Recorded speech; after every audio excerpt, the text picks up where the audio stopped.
பொறிகளும் புலன்களும் என்ற தலைப்பில் உலக சமுதாய சேவா சங்கத்தின் முதுநிலை பேராசிரியர் பழனிசாமி ஐயா அவர்கள் கோவையிலிருந்து விண்ணலை வழியே இணைந்து நம்மிடையே சிந்தனை உரை வழங்க உள்ளார்கள்.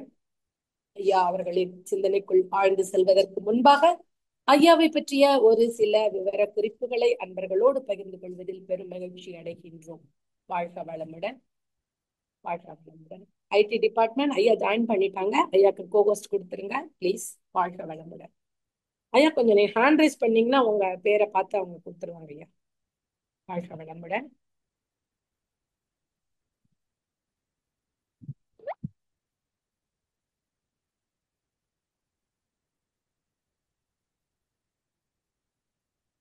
வாழ்க வளமுடன்.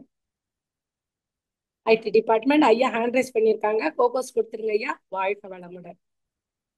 நன்றி. மதிப்பிற்கும் மரியாதைக்கும் உரிய முதுநிலை பேராசிரியர் பழனிசாமி ஐயா பற்றிய ஒரு சில விவர குறிப்புகள். கோவையை சார்ந்த ஐயா அவர்கள் நமது மனவளக்கலையில் கிட்டத்தட்ட 33 வருடங்களுக்கு மேலாக இணைந்து மிக சிறப்பாக ஒரு சேவை செய்து வருகின்றார்கள். முதுநிலை பேராசிரியராகிய ஐயா அவர்கள் மகர்ஷி காலத்திலிருந்தே மிக சிறப்பாக வேதாத்திரியத்தில் ஈடுபட்டு மேலும் வேதாத்திரிய தத்துவங்களை விஞ்ஞான விளக்கத்தோடு எடுத்து கூறுவதில் வல்லவராகவும் விளங்குகின்றார்கள். பகவத்கீதை, ராமாயணம், பைபிள் போன்ற ஆன்மீக நூல்களுக்கு வேதாத்திரிய விளக்கம் கொடுத்து கிட்டத்தட்ட 17க்கும் மேற்பட்ட நூல்கள் எழுதியுள்ளது குறிப்பிடத்தக்கது. பாரத ஸ்டேட் வங்கியில் 34 ஆண்டுகள் பணிபுரிந்து ஓய்வு பெற்றுள்ள ஐயா அவர்கள் இப்போது முழு நேர சேவையாக வேதாத்திரியத்தையே செய்து வருகின்றார்கள். இலங்கை, சிங்கப்பூர், மலேசியா போன்ற வெளிநாடுகளுக்கும் சென்று நேரடியாக வகுப்புகள் எடுத்த பெருமைக்கு உரியவர்கள் ஐயா அவர்கள். மலேசிய வேதாத்திரிய சத்சங்க நிகழ்வுகளில் கடந்த ஓராண்டுக்கு மேலாக பகவத்கீதை வேதாத்திரிய விளக்கம் என்ற சிந்தனை உரையை வழங்கி சிறப்பித்தது குறிப்பிடத்தக்கது. ஆம்னி மேட்டர் என்ற யூடியூப் சேனல் ஒன்றை நடத்தி வருகின்றார்கள். அந்த யூடியூப் சேனலில் வேதாத்திரிய சிந்தனை உரைகளும் வேதாத்திரிய கருத்துக்களையும் மிக சிறப்பாக வெளியிட்டு வருகின்றார்கள். ஐயா உலகெங்கிலும் உள்ள பின்னலை வழி நிகழ்வுகளில் கலந்து கொண்டு சொற்பொழிவாற்றி வருகின்றார்கள். இத்தகைய பல்வேறு சிறப்புகளுடைய ஐயா அவர்களை இன்றைய உரையை வழங்க வருமாறு அன்பர்கள் சார்பாகவும் உலக சமுதாய சேவா சங்கத்தின் சார்பாகவும் வாழ்த்தி வணங்கி அன்போடு வரவேற்கின்றோம். வாழ்க வளமுடன். வாழ்க வையகம், வாழ்க வையகம், வாழ்க வளமுடன். குரு வாழ்க, குருவே துணை. சிந்தனையை, உடல் நலத்தை சீர் அமைத்து ஓய்வித்த குருவே வாழ்க. வாழ்க வளமுடன், வாழ்க வளமுடன், வாழ்க வையகம். உலக சமுதாய சேவா சங்க தலைவர் மற்றும் நிர்வாகிகள், ஐடி இயக்குநரகத்தின் ஊழியர்கள் அனைவருக்கும் மற்றும் இந்த நிகழ்ச்சியை செய்து முடிக்கின்ற அன்பர்களுக்கும் அருட்தந்தை வேதாத்திரி மகர்ஷி அவர்கள் சார்பாக வாழ்க வளமுடன் என்ற வாழ்த்துக்களையும் எனது அன்பு கலந்த பணிவான வணக்கத்தையும் சமர்ப்பித்து பொறிகள் புலன்கள் என்ற தலைப்பிலே சில கருத்துக்களை இப்போது நாம் பகிர்ந்து கொள்ள இருக்கின்றோம். 2 வகையான கருவிகள் ஜீவன்களிலே சிறப்பாக மனிதனத்திலே அமைந்திருக்கிறது. செயல் புலன்கள், உணர்புலன்கள் என்று 2ஆக பிரிவுபடும். கைகள், கால்கள், எருவாய், கருவாய், வாய் என்ற 5ம் செயலுக்குரிய புலன்கள். அதே சமயத்தில் உணர்புலன்களாக மெய், வாய், கண், மூக்கு, செவி என்ற உணர்புலன்களாகவும் 5 அமைந்திருக்கின்றன. இந்த 10 புலன்கள் ஏன் அமைந்தன, நோக்கம் என்ன, இதை கொண்டு மற்ற உயிரினங்கள் என்ன செய்கின்றன, மனிதன் என்ற உயர்ந்த பிறப்பாகிய நாம் என்ன செய்து கொண்டிருக்கின்றோம் என்ற ஒரு நீண்ட சரித்திர வரலாறு.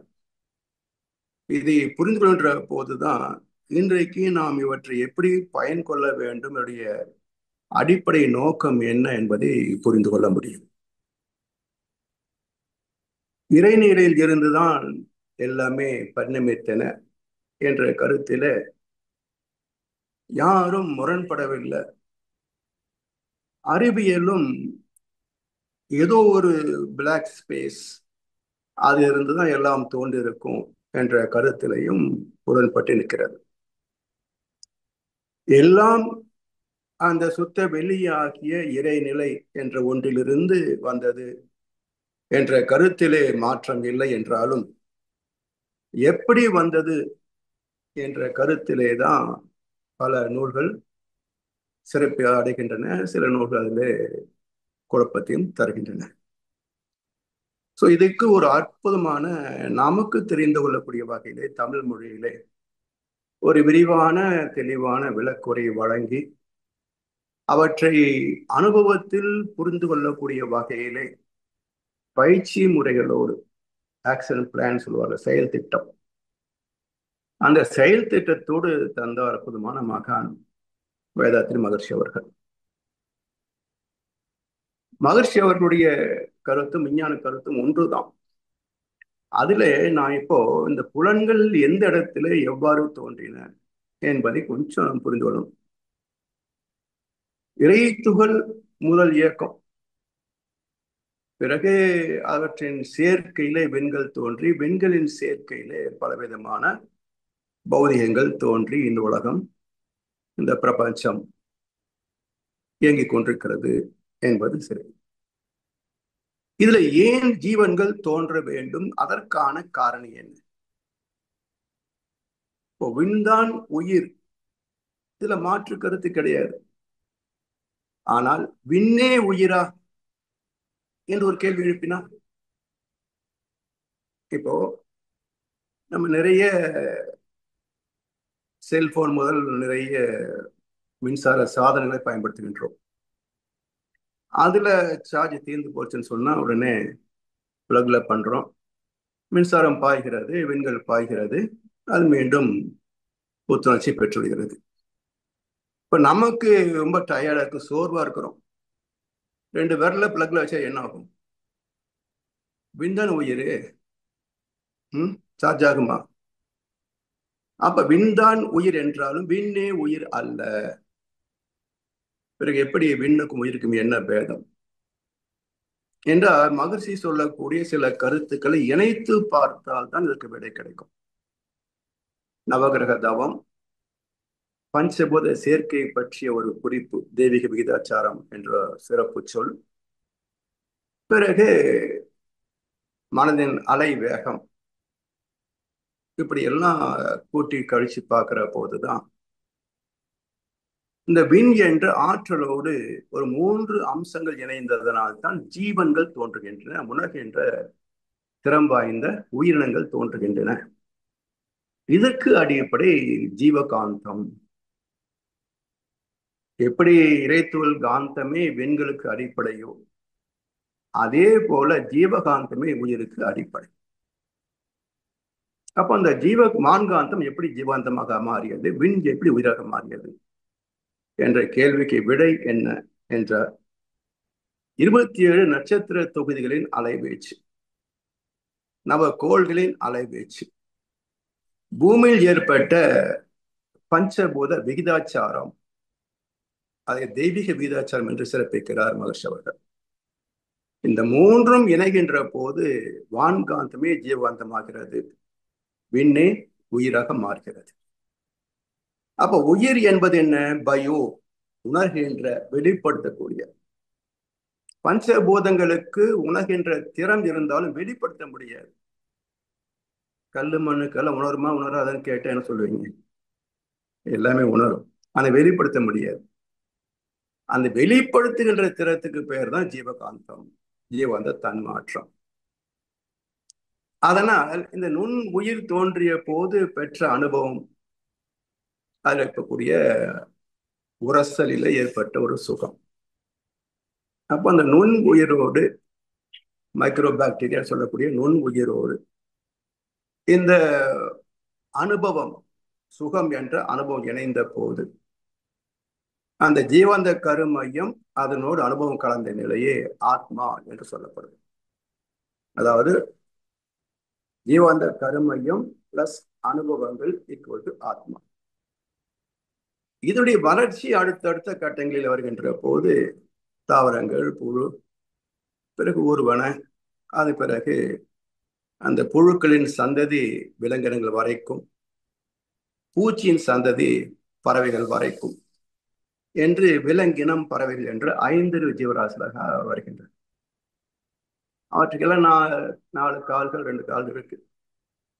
அதை வைத்துக் கொண்டே அது தனது தேவைகளை நிறைவு செய்து கொள்கிறது.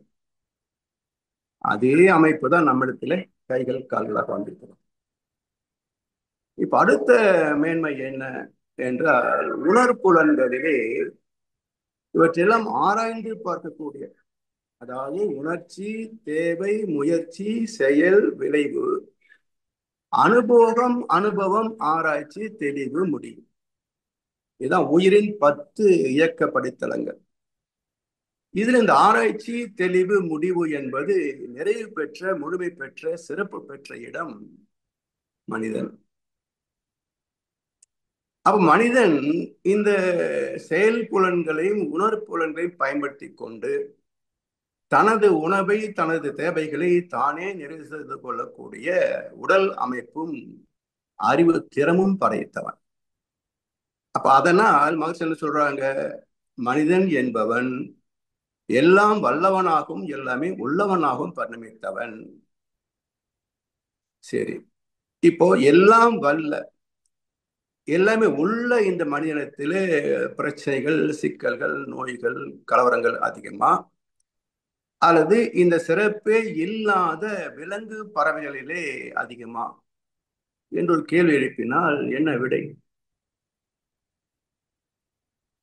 மற்ற ஜீவராசிகள் எல்லாம் நிம்மதியாகத்தான் இருக்குது.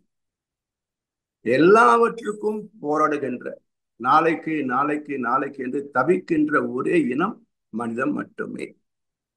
எந்த ஜீவனும் நாளைக்கு சாப்பாடு கிடைக்காட்ட என்ன பண்றதுன்னு யோசிக்கிறதோ கவலைப்படுவதோ கிடையாது. எனவே இப்போ நம்ம சிறப்பு பெற்றவர்களா அல்லது சிறப்பு இழந்தவர்களா என்றால், இந்த அறிவை, மனதை, அது இயக்க சீர்மைகளை அறிந்த அறிஞர் பெருமக்கள், ஆன்றோர்கள், சான்றோர்கள், குருமார்கள், இவர்கள் எல்லாம் இந்த வாழ்க்கையை நிறைவாக வைத்திருக்கிறார்கள்.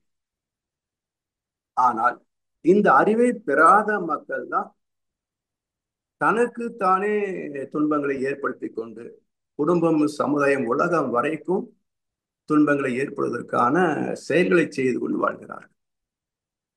காரணம் என்ன? இந்த புலன்களை சரியாக பயன்படுத்தவில்லை. இப்ப பகவத்கீதையில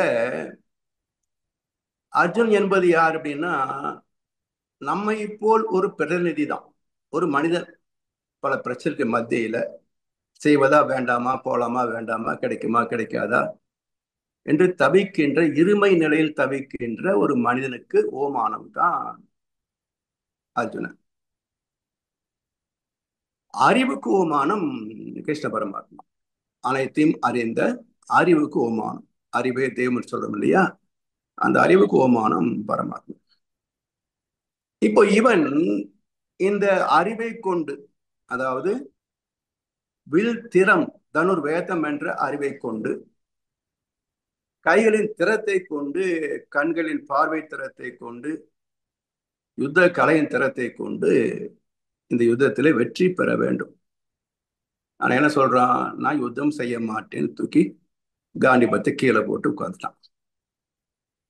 இப்ப அதுக்கு விடையாக என்ன சொல்றாரு கிருஷ்ண பரமாத்மா, முதல்ல நீ உயிரை உணர்ந்து கொள்ளணும், சாங்கிய யோகம். அந்த உயிருக்கு மூலமாகிய பரமாத்மாவை அறிந்து கொள்ளணும்.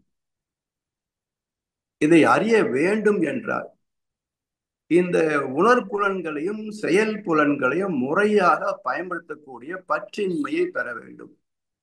கர்ம யோகம் 3வது சாப்டர். அப்ப கர்ம யோகம் என்பது அறிவோடு இந்த புலன்களை இணைத்து செயல்படுகின்ற திறம், பக்குவம். கர்ம யோகம் என்பது இந்த உணர்புலன்களையும் செயல் புலன்களையும் அறிவோடு இணைத்து பயன்படுத்துகின்ற போது அதனுடைய விளைவு சுகம் மட்டுமே, வெற்றி மட்டுமே, லாபம் மட்டுமே. துன்பத்தின் வேறு வகையான பிரச்சனைகளின் சாயல் கூட விழாத ஒரு வாழ்க்கை முறைக்கு பெயர்தான் அறிவு சார்ந்த வாழ்க்கை, கர்மயோகம். இந்த கர்மயோகம் என்ற சொல்லுக்கு மகர்ஷி என்ன விளக்கம் தராருங்க? விளைவுகளை கணித்துக் கொண்டு செயல்களை முறைப்படுத்திக் கொண்டு ஒழுக்கம் கடமை ஈகையோடு வாழக்கூடிய அறநெறி வாழ்க்கைக்கு பெயர் கர்மயோகம். அப்போ செயல்கள் செய்வது செயல் புலன்கள், அதிலே அளவுக்கு அதிகமான இன்பத்தை தேடாத பக்குவம் மனம், அதை சார்ந்து செயல்படுகின்ற உணர்ப்புலன்கள். சரி, இப்ப இந்த கர்மயோகத்தை பின்பற்ற வேண்டும் என்று சொன்னால் எப்படி? ஞான கர்ம சந்நியாச யோகம் 4வது சாப்டர், ஞான கர்ம சந்நியாச யோகம். இதுல 2 இருக்கு. ஒண்ணு ஞான சந்நியாசம், இன்னொன்னு கர்ம சந்நியாசம். இப்ப அந்த 2க்கு என்ன அர்த்தம்? கர்ம சந்நியாசம் என்பது செயல் புலன்களிலிருந்து விடுதலை பெறுவது, ஞான சந்நியாசம் என்பது உணர்ப்புலன்களிலிருந்து விடுதலை பெறுவது. எப்படி? செயல் புலன்களிலே ஒரு சுகம் இருக்கு. அதாவது கைகள் கால்கள் வாய் எருவாய் கருவாய். இந்த கருவாய்க்கு என்ன வேலை? அடுத்த சந்ததியை உருவாக்குவது. இந்த வாய்க்கு என்ன வேலை? உண்பதும் அனுபவங்களை அடுத்ததுக்கு சொல்லுவதும். அப்போ உண்பதிலே அனுபவங்களை எடுத்து சொல்வதிலே இந்த வாய்க்கு ஒரு பக்குவம் வேணும், மனசுக்கு ஒரு பக்குவம் வேணும். என்ன சொல்றாரு வள்ளுவர்? யா காவாராயினும் நா காக்க. எந்த புலனை கட்டுப்படுத்தவில்லை என்றாலும் இந்த நாவை கட்டுப்படுத்து. ஏன் என்றால் இது தின்னும் கெடுக்கும், பேசியும் கெடுக்கும். இந்த நாக்கு தின்னும் கெடுக்கும், பேசியும் கெடுக்கும். ஆனா இதுல ஒரு ஒரு என்ன சொல்வது, ஒரு முரண்பாடு என்ன வச்சுங்களேன். முரண்பாடு என்னன்னா, திங்கிறது இது, அவஸ்தைப்படுறது மொத்த உடம்பு. இதுக்கு ஒன்றும் வியாதி வர்றதில்லை, மிஞ்சி போன வாய்ப்புன்னு வரும், அவ்வளவுதான். மற்ற பிரச்சனை எல்லாம் உடம்புக்கு. பேசுறது இது, அறை வாங்குறது கண்ணம், அடி வாங்குறது உடம்பு. அதனால நீ உடம்புல எதை காப்பாற்றவில்லை என்றாலும் யா காவாராயினும் நான் காக்க, இத பத்திரமா பார்த்துக்கப்பா. இத தின்னும் கெடுக்கும், பேசியும் கெடுக்கும். சரி, அடுத்த உணர்வு புலன்கள் கண்கள் மூக்கு காது. சரி, இந்த கருவாய்க்கும் மெய் என்று சொல்லக்கூடிய உணர்ப்புலனுக்கும் நெருங்கிய தொடர்பு உண்டு. அதான் இல்லற வாழ்க்கை என்ற தாம்பத்தியம். அப்ப இந்த 2ம் சேர்ந்து செயல்படுது. அப்போ இந்த இடத்துல வள்ளுவர் என்ன சொல்றாரு? கண்டு கேட்டு உண்டு உயிர்த்து உற்று அறியும் ஐம்புலனும் ஒன்றொடி கண்ணை உள்ள. 5 புலன்களையும், அதாவது உணர்புலன்களையும் செயல் புலன்களையும் தன் வசப்படுத்தக்கூடிய ஆற்றல் மிக்க ஒரே புலன் என்றால் அது தாம்பத்தியம். எல்லாம் மற என இழந்த நலம். தெய்வீகத்துக்கு போகுதா? சிற்றின்பத்திலிருந்து பேரின்பத்திற்கு. அதனால் இங்கிருந்து அங்க போகுது. அப்ப இந்த புலன் எதை காட்டுகிறது நமக்கு? இந்த மெய் என்ற தோல் மூலமாக, உரசல் மூலமாக பெறுகின்ற இந்த சுகம் மட்டுமல்ல, கண்கள் வழியாக, மூக்கு வழியாக, நாக்கு வழியாக, காது வழியாக, 5 உணர்வுப்புலன்கள் வழியாக பெறுகின்ற அனைத்தும் சிற்றின்பங்களே. அளவுக்கு அதிகமாக பயன்படுத்தினால் நோய்வாய்ப்படும், வலிக்கு உள்ளாகும். அப்போ இந்த இழுக்கு, இந்த சிக்கல் எங்க இருக்கு? புலன்களிலா அல்லது மனதிலா? அதாவது கள்ள புலன் 5ம் காலா மணிவிளக்கே என்கிறார் திருமூலர். கள்ள புலன் புரியுது, 5ம் காலா மணி விளக்கு. காலா மணி விளக்குன்னு கலங்கரை விளக்கம், லைட் ஹவுஸ். அப்ப இந்த 5 புலன்களும் எதற்கு நமக்கு துணை செய்கின்றன என்றால் எப்படி தொலைதூரத்திலிருந்து வருகின்ற கப்பலுக்கு கலங்கரை விளக்கம் இங்கே கரை இருக்கிறது என்று எடுத்து காட்டுகிறதோ வழிகாட்டுகிறதோ, அது போல இந்த உலகியல் வாழ்க்கைக்கு உடலை கொண்டு மனதை கொண்டு ஆத்மாவை கொண்டு பரமாத்மாவை நோக்கி போக வேண்டும் என்ற வாழ்க்கை முறையை எடுத்து காட்டுவதனால் இது காலாமணி விளக்கு. ஆனா என்ன செஞ்சுக்கிட்டு இருக்குது என்றால் கள்ள புலனாக இருக்கிறது, திருட்டுத்தனமாக இருக்கிறது. ஏன் திருட்டுத்தனமா இருக்குது? இந்த புலன் சுகமே சாஸ்வதம் என்று நம்பி சிக்கி விடுகிறது.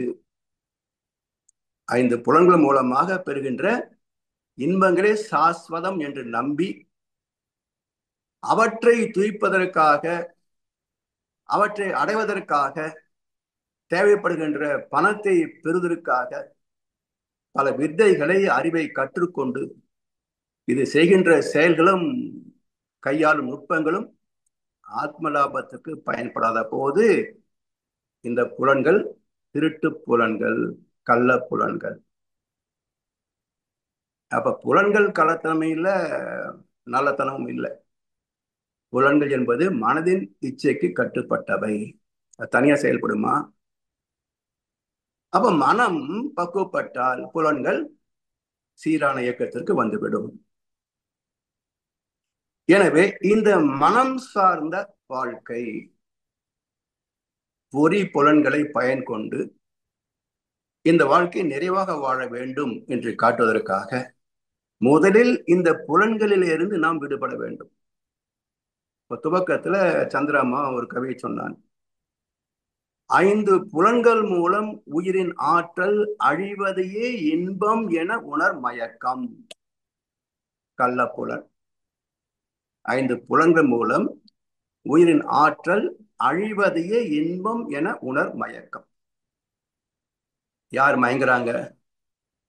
புலன் மயங்காது, மனசுதான் மயங்குது. மனசுதான் மயங்குது. மனம் மயங்கி வாழ்கின்ற உலகத்துக்கு என்ன பேர் தெரியுங்களா?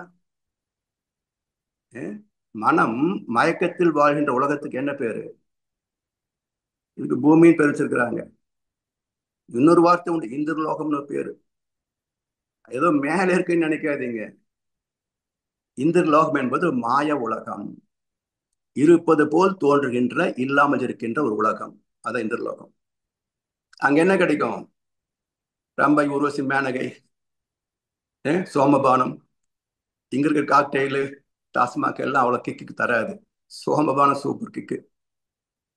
அப்ப புலன் மயக்குக்கான உலகம் மது மாது என்று புலன் மயக்குக்கான உலகம் இந்திரலோகம், மயக்க உலகம். இப்ப நம்ம என்ன பண்ணிட்டு இருக்கோம் இங்க உலகத்துல? இதுதான் இந்திரலோகம். புலன் மயக்கில் வாழ்கின்ற எல்லோரும் இந்திரர்களே. புலன் மயக்கில் வாழ்கின்ற எல்லோரும் இந்திரர்களே. அப்ப இதிலிருந்து எப்படி தெளிவு பெற முடியும் என்றால், அதிலிருந்து விலகு. கர்ம சந்நியாசம், ஞான சந்நியாசம், கர்ம ஞான சந்நியாச யோகம். அப்ப இரண்டிலிருந்து விடுபட வேண்டும். இதுல முதல் எது விடுபடுவது என்றால் ஞான சந்நியாசம். உணர்புலன்களில் இருந்துதான் விடுபடணும். ஏன்னா நம்மை துரத்தி கொண்டு இருப்பது யார்? மனசுன்னு சொல்றோம். மனசு தனியா போய் என்ன பண்ண முடியும் சொல்லுங்க? மனசு தனியா போய் என்ன அனுபவிக்க முடியும்? அப்போ சுவை அதிகமாக வேண்டும் என்று நினைத்தால் மனசு வாயை நாக்கைத்தான் பயன்படுத்தி ஆகணும். வாசனையில் அதிகமாக நிறைய சென்ட் அடிச்சுக்கணும்னு சொன்னா மூக்கு தான் பயன்படுத்தி ஆகணும்.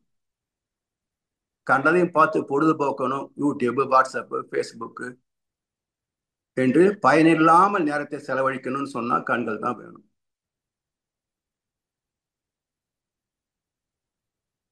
காதை கிழிக்கிற சத்தம், மியூசிக், இறைச்சல், சந்தைக்கடை, காது. அப்ப மனம் எந்த சுகத்தை தூய்க்க வேண்டும் என்று விரும்பினாலும் இந்த உணர்வு புலன்களைத்தான் பயன்படுத்தி ஆகணும். அப்ப மனதை பயன்படுத்தவும் இல்லையா? அதுக்கு என்ன சொல்றாங்க கீதையில? சந்நியாச யோகம், மனதுக்கான சந்நியாசம். அப்போ ஞான கர்ம சந்நியாசத்திலிருந்து 5வது அத்தியாயம் சந்நியாசி யோகம். அதுக்கு என்ன பண்றது? அடுத்தது தியான யோகம், தியான பணியாகும். அதனால முதல்ல எங்க வருது? இந்த ஞான கர்ம புலன்களை முறைப்படுத்தணும் சொன்னா இது எங்க இருந்து எப்படி வருது? நமக்கு 5 புலன்கள் மூலம் உயிரின் ஆற்றல் அழிவதையே இன்பம் என உணர்மயக்கம். எப்படி புரிஞ்சுக்கிறது? இப்போ தீபாவளி போச்சு, சில இனிப்பு பலகார கடைகளில நோ ஸ்டாக் போர்டு போட்டாங்க இந்த வருஷம். இது வரைக்கும் இல்லாமல் அவங்களாலேயே கட்டுப்படுத்த முடியல, நோ ஸ்டாக் போர்டு போட்டாங்க. ஒவ்வொருத்தரும் எவ்வளவு இனிப்பு சாப்பிட்டுருப்பாங்க. சுகமா இருக்குல்ல? டயபிட்டிஸ் வந்துருச்சா சுகமா இருக்குமா? இனிமே ஸ்வீட் வாங்குற செலவே மிச்சம்பா, எனக்கு சுகர் வந்துருச்சு அப்படின்னு யாரும் சந்தோஷமா சொல்ல முடியுமா? வருத்தம் தான். அப்போ அதுல என்ன இருக்கு என்று இவ்வளவு சாப்பிட்டோம். அந்த இனிப்புல என்ன இருக்குன்னு இவ்வளவு சாப்பிட்டோம் என்றால், இப்போ ஒரு சின்ன ஆராய்ச்சி. எக்கனாமிக்ஸ்ல தி லா ஆஃப் டிமினிஷிங் யூட்டிலிட்டின்னு ஒரு ஒரு சிந்தனை உண்டு. தி லா ஆஃப் டிமினிஷிங் யூட்டிலிட்டி. அது என்னன்னா, இப்போ அந்த இனிப்பு எடுத்துங்களேன், முதல் துண்டு சாப்பிட்ற போது ரொம்ப சுகமா இருக்கும். 2வது துண்டு சாப்பிட்ற போது அந்த அளவுக்கு இருக்காது, கொஞ்சம் குறைஞ்சிரும். இப்போ அதை 100 யூனிட் வச்சுட்டீங்கன்னா ஃபர்ஸ்ட் துண்டு, 2வது துண்டு 90 யூனிட் தான் சுகமா இருக்கும், கொஞ்சம் குறைஞ்சிரும். இந்த 4வது துண்டு சாப்பிடணும்னு தோணும் போது அது எங்க போயிடுதுங்க? 20-10க்கு போயிடும். 5வது துண்டு சாப்பிடணும் வாயில வச்சீங்கன்னா வாந்தி வர மாதிரி இருக்கும். இப்போ நெகட்டிவ் போயிடுச்சு, -10. இப்போ இனிப்பு அதுலதான் சுவை இருக்கிறது, அந்த பலகாரத்தில் தான் இனிப்பு இருக்கிறது என்று சொன்னால் ஒரு துண்டுக்கு 1 மடங்கு, 10 துண்டுக்கு 10 மடங்கு இனிப்பு இருக்கணும். அப்படி இல்லையே. என்ன நடந்தது? ஏன் இந்த லா ஆஃப் டிமினிஷிங் யூட்டிலிட்டி குறைந்து கொண்டே போகிறது என்றார். சாமி சொல்றாங்க, இப்போ நம்ம வீட்டுல எல்லாம் மேல ஓஹெச்டி ஓவர்ஹெட் டேங்க் வச்சிருக்கிறோம். கீழே சாம்பிள் இருந்து தண்ணி மேல ஏற்றிடுறோம். எல்லா அறையிலையும் நம்ம தண்ணி பயன்படுத்துறோம்.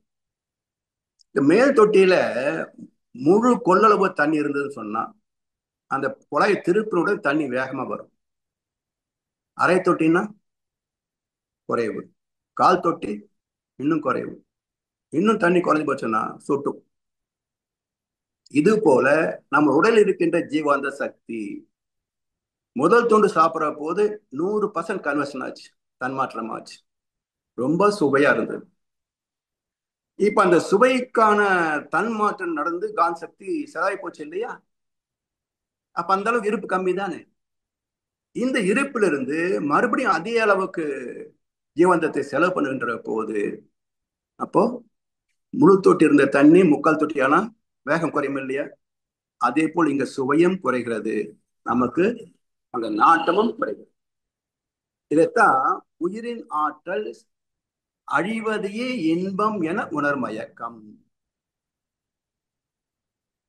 5 புலன்கள் மூலம் நாம் எதை செய்தாலும் அது ஜீவகாந்தத்தின் செலவும் தன்மாற்றமுமே. The conversion and consumption of biomagnetism is perception. ஜீவகாந்தத்தின் செலவும் தன்மாற்றமுமே அனுபவங்கள். அப்ப அதை எவ்வளவு தெளிவா சொல்ற மகிழ்ச்சி, அழிவதையே இன்பம் என உணர் மயக்கம். இது எப்ப தெளிவு? இந்த மயக்கம் சிந்தனையில் உயருங்கால். இனிப்பு தெரியுது, காய்ச்சல் வந்துருச்சு, ஏய் நேற்று மைசூர் பாக் கேட்டில்ல, இப்பதான் வாங்கிட்டு இருந்த, இந்த சாப்பிடு அப்படின்னு கொடுத்தா கசக்குதுன்றாரு. காய்ச்சலில் இருப்பவனுக்கு மைசூர் பாக் இனிக்கல, கசக்குது. இப்படி மைசூர் பாக் கசக்குமா? சொல்றாரு கசக்குதுன்னு. ஏன்? அவங்க ஜீவாந்தம் கால் தொட்டுக்கு கீழே போயிடுச்சு, ஆனால் கசக்குது. அப்போ தன்மாற்றம் அடையக்கூடிய இருப்பு இல்லை என்றால் எவ்வளவு அழகான இளமையான மனைவியாக இருந்தாலும் சுகம் இருக்காது. எல்லாம் இருப்பு இங்கதான். அப்ப எது இங்கு இன்பமாக மாறுகிறது? என் உயிரே இன்பமாக மாறுகிறது. என் உயிர் சக்தியே, என் காந்த சக்தியே சுக துக்கமாக மாறுகிறது. அப்ப இதுல என்ன இருக்கு? என்னை நானே அழித்துக் கொண்டு இந்த சுகத்தை பெறணுமா? இது எனக்கு நான் செய்கின்ற துரோகமா, பாவமா இல்லையா? ம்? அடுத்தவன் சாப்பிட்ட ஸ்வீட்டுக்கா எனக்கு சுகர் பிரச்சனை வந்தது? அடுத்தவர் சாப்பிட்ட அசைவத்துக்கும் கொழுப்புக்குமா எனக்கு ஹார்ட் அட்டாக் வருது? அப்ப இதெல்லாம் எனக்கு நானே செய்கின்ற பாவங்கள் என்பது 820 கோடி மக்களிலே எத்தனை பேருக்கு தெரியும்? ம்? தெரிஞ்சிருந்தா இந்த ஒரு இந்த லோகத்துல இவ்வளவு வியாபாரம் நடக்குமா? ஒரு நாள் 500 கோடிக்கு டாஸ்மாக் செலவு. அதே போல இந்த இனிப்பு வித்ததுக்கு என்ன கணக்குன்னு சொல்லல அவங்க, அதுவும் கிட்டத்தட்ட அதே கோடிக்கு வந்துடும். அப்ப இதெல்லாம் ஒரு நல்ல காரியத்திற்கு ஒரு பள்ளி கட்டியிருக்கலாம், மருத்துவமனை கட்டியிருக்கலாம். அது பல ஆண்டுகளுக்கு நன்மை தரும். ஒரு நாள் புகைஞ்சு போகாது. பல ஆண்டுகளுக்கு வருகின்ற சந்ததிக்கும் நன்மை தரும். இல்லையா? ஏன் ஏன் விட முடியல? பல காரணங்களை சொல்லி நம்ம ஏமாற்றுவார்கள். நாம அதிலே சிக்கி அதிலே சுத்திக்கிட்டு இருக்கோம். அப்ப சிந்தனையில் உயருங்கால் ஜீவகாந்தம் சிதறுவதே ஐயுணர்வு என்று அறிந்து கொண்டோம். சரி, இப்போ இதே போல சுவை, வாசனை, பார்வை. பார்வை என்பது ஃபேஸ்புக், யூடியூப், வாட்ஸ்அப்புக்காக இறைவன் படைக்கல. இந்த உடல் பாதுகாப்பாக வாழ்வதற்காக கண்களை படைத்தான். இந்த உடல் பாதுகாப்பாக வாழணும். மேடு பள்ளம், ரோட்ல போறோம், டிராபிக் எல்லாம் பார்த்து போறதுக்காக கண்களை படைத்தான். ஒரு தொழில் செய்யணும், பார்த்து செய்யணும். இப்படி இந்த உடல் பாதுகாப்பு பராமரிப்புக்காக படைக்கப்பட்ட புலன்களை வெறுமனே ஒரு மாய உலகத்திற்காக செலவு செய்கின்ற போது அளவுக்கு அதிகமான பயன்பாட்டின் காரணமாக இந்த புலன்கள் சோர்ந்து போகின்றன, சளைத்து போகின்றன, நோயுற்று விடுகின்றன. இப்ப நோய் வந்த பிறகு சுகமா இருக்குதா? சரி, இதெல்லாம் மெய், வாய், கண், மூக்கு, செவி முடிஞ்சதா? இதுல இருந்து இந்த ஜீவாந்தத்தின் செலவுல கணக்கு பார்த்து கொஞ்சம் இந்த ஆசாபாசம் விடுபட்டோம் என்று சொன்னால் உணர்வு புலன்களிலிருந்து விடுதலை பெற்று விடலாம். அடுத்து செயல் புலன்கள், கர்ம சந்நியாசம். இந்த செயல் புலன்களிலிருந்து விடுதலை பெறுவது ஏன், எதற்காக, எப்படி? செயல் செய்யவில்லை என்றால் வாழ்க்கை என்ன ஆகும்? உனக்கொரு பங்கும் எனக்கொரு பங்கும் உலகில் நிச்சயம் உண்டு. ஒவ்வொரு மனிதன் உழைப்பினாலும் உலகம் செழிப்பதுண்டு. உழைப்பு இல்லை என்றால் செழிப்பு இல்லை. பறவை, விலங்குகள் போல கிடைப்பதை அப்படியே பச்சையா சாப்பிட முடியுமா மனுஷனால? அதை கூட பக்குவப்படுத்தி சமைச்சுதான் சாப்பிடணும். அப்போ விலங்குகள் போல, பறவைகள் போல கிடைத்ததை அப்படியே உண்டு கிடைத்த இடத்துல உறங்கி வாழ்ந்துவிட முடியாது. இந்த உடலை பாதுகாப்பாக வசதியாக வைத்துக் கொள்ளக்கூடிய அறிவு திறம் படைத்தவன் மனிதன். அதனால் பல்வகையான அனுபவ பொருட்களை கண்டுபிடித்து கண்டுபிடித்து கண்டுபிடித்து இன்றைக்கு ஆர்டிபிஷியல் இன்டெலிஜென்ஸ் தாண்டி அடுத்த ஸ்டேஜ் வந்துட்டோம். ஆர்டிபிஷியல் சூப்பர் இன்டெலிஜென்ஸ், ஏஐயிலிருந்து ஏஎஸ்ஐக்கு வந்துட்டோம். அப்ப நமக்கு தெரியாத பல விஷயங்களை உடனடியாக தெரிந்து கொள்ளக்கூடிய, கற்றுக்கொள்ளக்கூடிய வாய்ப்பை திறந்து வைத்தது அதிசய மனிதன், இயந்திர மனிதன், இயந்திர மூளை. அப்ப இதெல்லாம் விஞ்ஞானம் தந்த பரிசு தானே நமக்கு. இவை இல்லாமல் வாழ முடியுமா? யோசிச்சு பாருங்க. இவையெல்லாம் அறிவு கண்டெடுத்த அற்புதங்கள். என்னதான் ஏஐ வேலை செஞ்சாலும் அதுல குறை வந்து விட்டது என்று சொன்னால் மனுஷ மூளை தான் அதை சரி பண்ணி ஆகணும் இல்லையா? கண்டுபிடித்தது மனுஷ மூளை. அது என்னதான் திறமையா வேலை செஞ்சாலும் அதுக்கு ரிப்பேர் ஆகி போச்சுன்னு சொன்னா மனித மூளை தான் சரி பண்ணி ஆகணும். அப்போ செயல் புலன்கள். சரி, இதை வைத்து தான் எல்லா வேலையும் பண்றோம் இல்லைங்களா?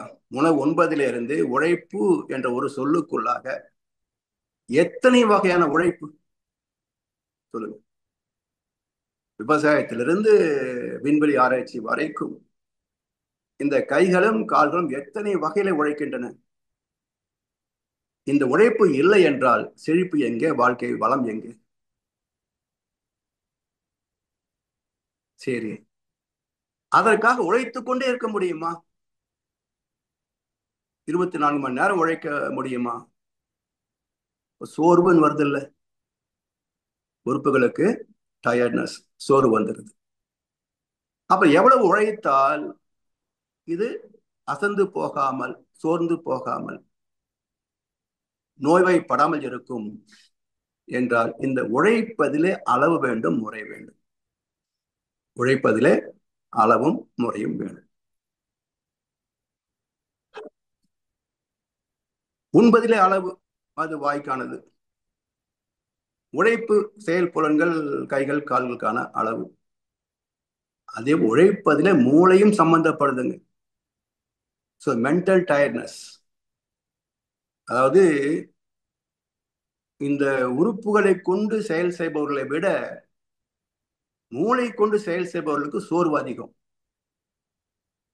என மூளை வழியாக அதிகப்படியான உயிர் சக்தி செலவாகும் சிந்தனையில. மூளை மண்டை காஞ்சி போச்சு சொல்றோம் இல்லையா? யோசிச்சு யோசிச்சு மண்டை காஞ்சி போச்சு. அது காயாம இருக்கிறதுக்காகத்தான் எக்ஸிக்யூட்டிவ்ஸ் எல்லாம் ஏசி ரூம். மண்டை காயாம இருக்கிறதுக்கு தான் நிர்வாகிகள் எல்லாம் ஏசி ரூம். அது வசதிக்கு இல்லை, மூளை காயாம இருக்கிறதுக்கு. எனவே இந்த உடல் உறுப்புகளும் மூளை சோர்ந்து போகாம இருக்குன்னு சொன்னா அதிலே அளவு முறை என்ற ஒன்று உண்டு. Limit and methodology. அப்போ அந்த உடல் புலன்கள் கடைசி வரைக்கும் சுகமா இருக்கும். அடுத்து உடல் கழிவுகளை வெளியேற்றுகின்ற கருவிகள், இதுவும் சரியா வேலை செய்யணும். இல்லைன்னா மலச்சிக்கல். உணர்வு புலன்களுக்கு மலச்சிக்கல், செயல் புலன்களுக்கு மலச்சிக்கல். ரெண்டு சிக்கலும் சிக்கல் தான் வாழ்க்கையில. அப்ப இந்த சிக்கலை நீக்குவது என்ன? சிக்கல்னு சொன்னால இந்த இடியாப்பம் தான். எங்கே துவக்கம் எங்க முடிவுன்னு கண்டுபிடிக்க முடியாது. அப்படி பின்னி பிணைந்து கிடப்பதற்கு பேர் தான் சிக்கல். அப்ப மன சிக்கலுக்கும் தீர்வு கண்டுபிடிக்க கஷ்டம். பல பேர் கவுன்சிலிங் போவாங்க, என்ன கொடுக்க முடியும்? தூக்கம் மாத்திரம் தான் கொடுக்கலாம். அவரவர் பிரச்சனைக்கு அவரவர் தான் தீர்வு கண்டாகணும். வேற யாரும் தீர்வு சொல்ல முடியாது, சொன்னாலும் பொருந்தாது. வழிகாட்டலாம், கைடன்ஸ். அதை வைத்துக் கொண்டு என் குறிப்பிட்ட பிரச்சனைக்கு என்ன தீர்வு என்பதை நான் தான் தேர்வு செய்ய முடியுமே தவிர வேறு யாரும் கிடையாது. அப்ப அந்த தேர்வு செய்வதற்கு என்ன வேணும்? அறிவு வேணும். அறிவு இருக்குது, ஆனா வேலை செய்ய மாட்டேங்குது. ஏன்? பந்தப்பட்ட அறிவு. பந்தப்பட்ட அறிவு. அந்த பந்தத்திலிருந்து விடுதலை செய்து விட்டால் அந்த அறிவு பிரமாதம் வேலை செய்யும். அன்கண்டிஷனல் மைண்ட் சொல்லுவாங்க. இதை செய்தாகணும்னு செய்யாது, பா நான் செய்ய மாட்டேங்க. இப்போ இந்த பாடத்தை படிக்கணும்னு குழந்தைங்க படிக்கிறாங்க, நாம இதை ஞாபகம் வச்சுக்கணும்னு படிக்கிறோம், மறந்து போயிடும். சும்மா பார்க்குறோம் கேஷுவலா சினிமா, மறந்து போகாது. சோ மனம் என்பது அடக்க நினைத்தால் அதிகம் வளரும், அடக்க முடியாது. அழைத்தாலும் அணைத்தாலும் வழிக்கு வராது. அப்படியே விட்டு விட்டால் முடிவும் இராது. நயத்தாலும் பயத்தாலும் அடங்கி விடாது. நமக்குள்ள இருந்து கொண்டு நன்மை தராது. அதுதான் மனசு. சைதான் அல்பக்ரா அந்த மாடு இஸ்லாத்துல. எந்த மாடு? மனமென்னும் மாடு அடங்கில் தாண்டவ கோணி. இந்த மனசுதான் அந்த மாடு. அதான் சிவபெருமானுடைய ரிஷப வாகனம் இந்த மனசுதான். எனவே இந்த மனதை பக்குவப்படுத்தி விட்டால் உணர்புலன்கள் செயல்புலன்கள் எல்லாம் நமக்கு துணை செய்யும். கள்ள புலனைந்தும் கால மணி விளக்கு.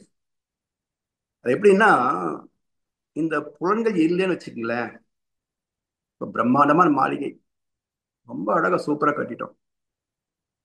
ஆனா கதவு கிடையாது, ஜன்னலும் கிடையாது. அதுக்கு என்ன பேருங்க? சமாதி. காஸ்ட்லி சமாதி, அவ்வளவுதான். அப்ப எவ்வளவு அழகான பிரம்மாண்டமான வீடு கட்டினாலும், அரண்மனை கட்டினாலும், கதவும் ஜன்னலும் இருந்தால்தான் அது வாழ்கின்ற இடம், வீடுன்னு பேரு. அது இல்லைன்னா சமாதின்னு பேரு. அது மாதிரி இந்த உடல் வாழ்க்கைக்கு புலன்கள் இருந்தால்தான் உலக வாழ்க்கையை தூக்க முடியும். புலன்கள் இல்லை என்றால் இது ஒரு பிணத்துக்கு சமம். இந்த உடம்பு ஒரு செத்த பிணத்துக்கு சமம். அப்போ இந்த புலன்களிலே இருக்கக்கூடிய அந்த இன்பம் என்ற மயக்கிலே சிக்கி விடுகின்றோம்.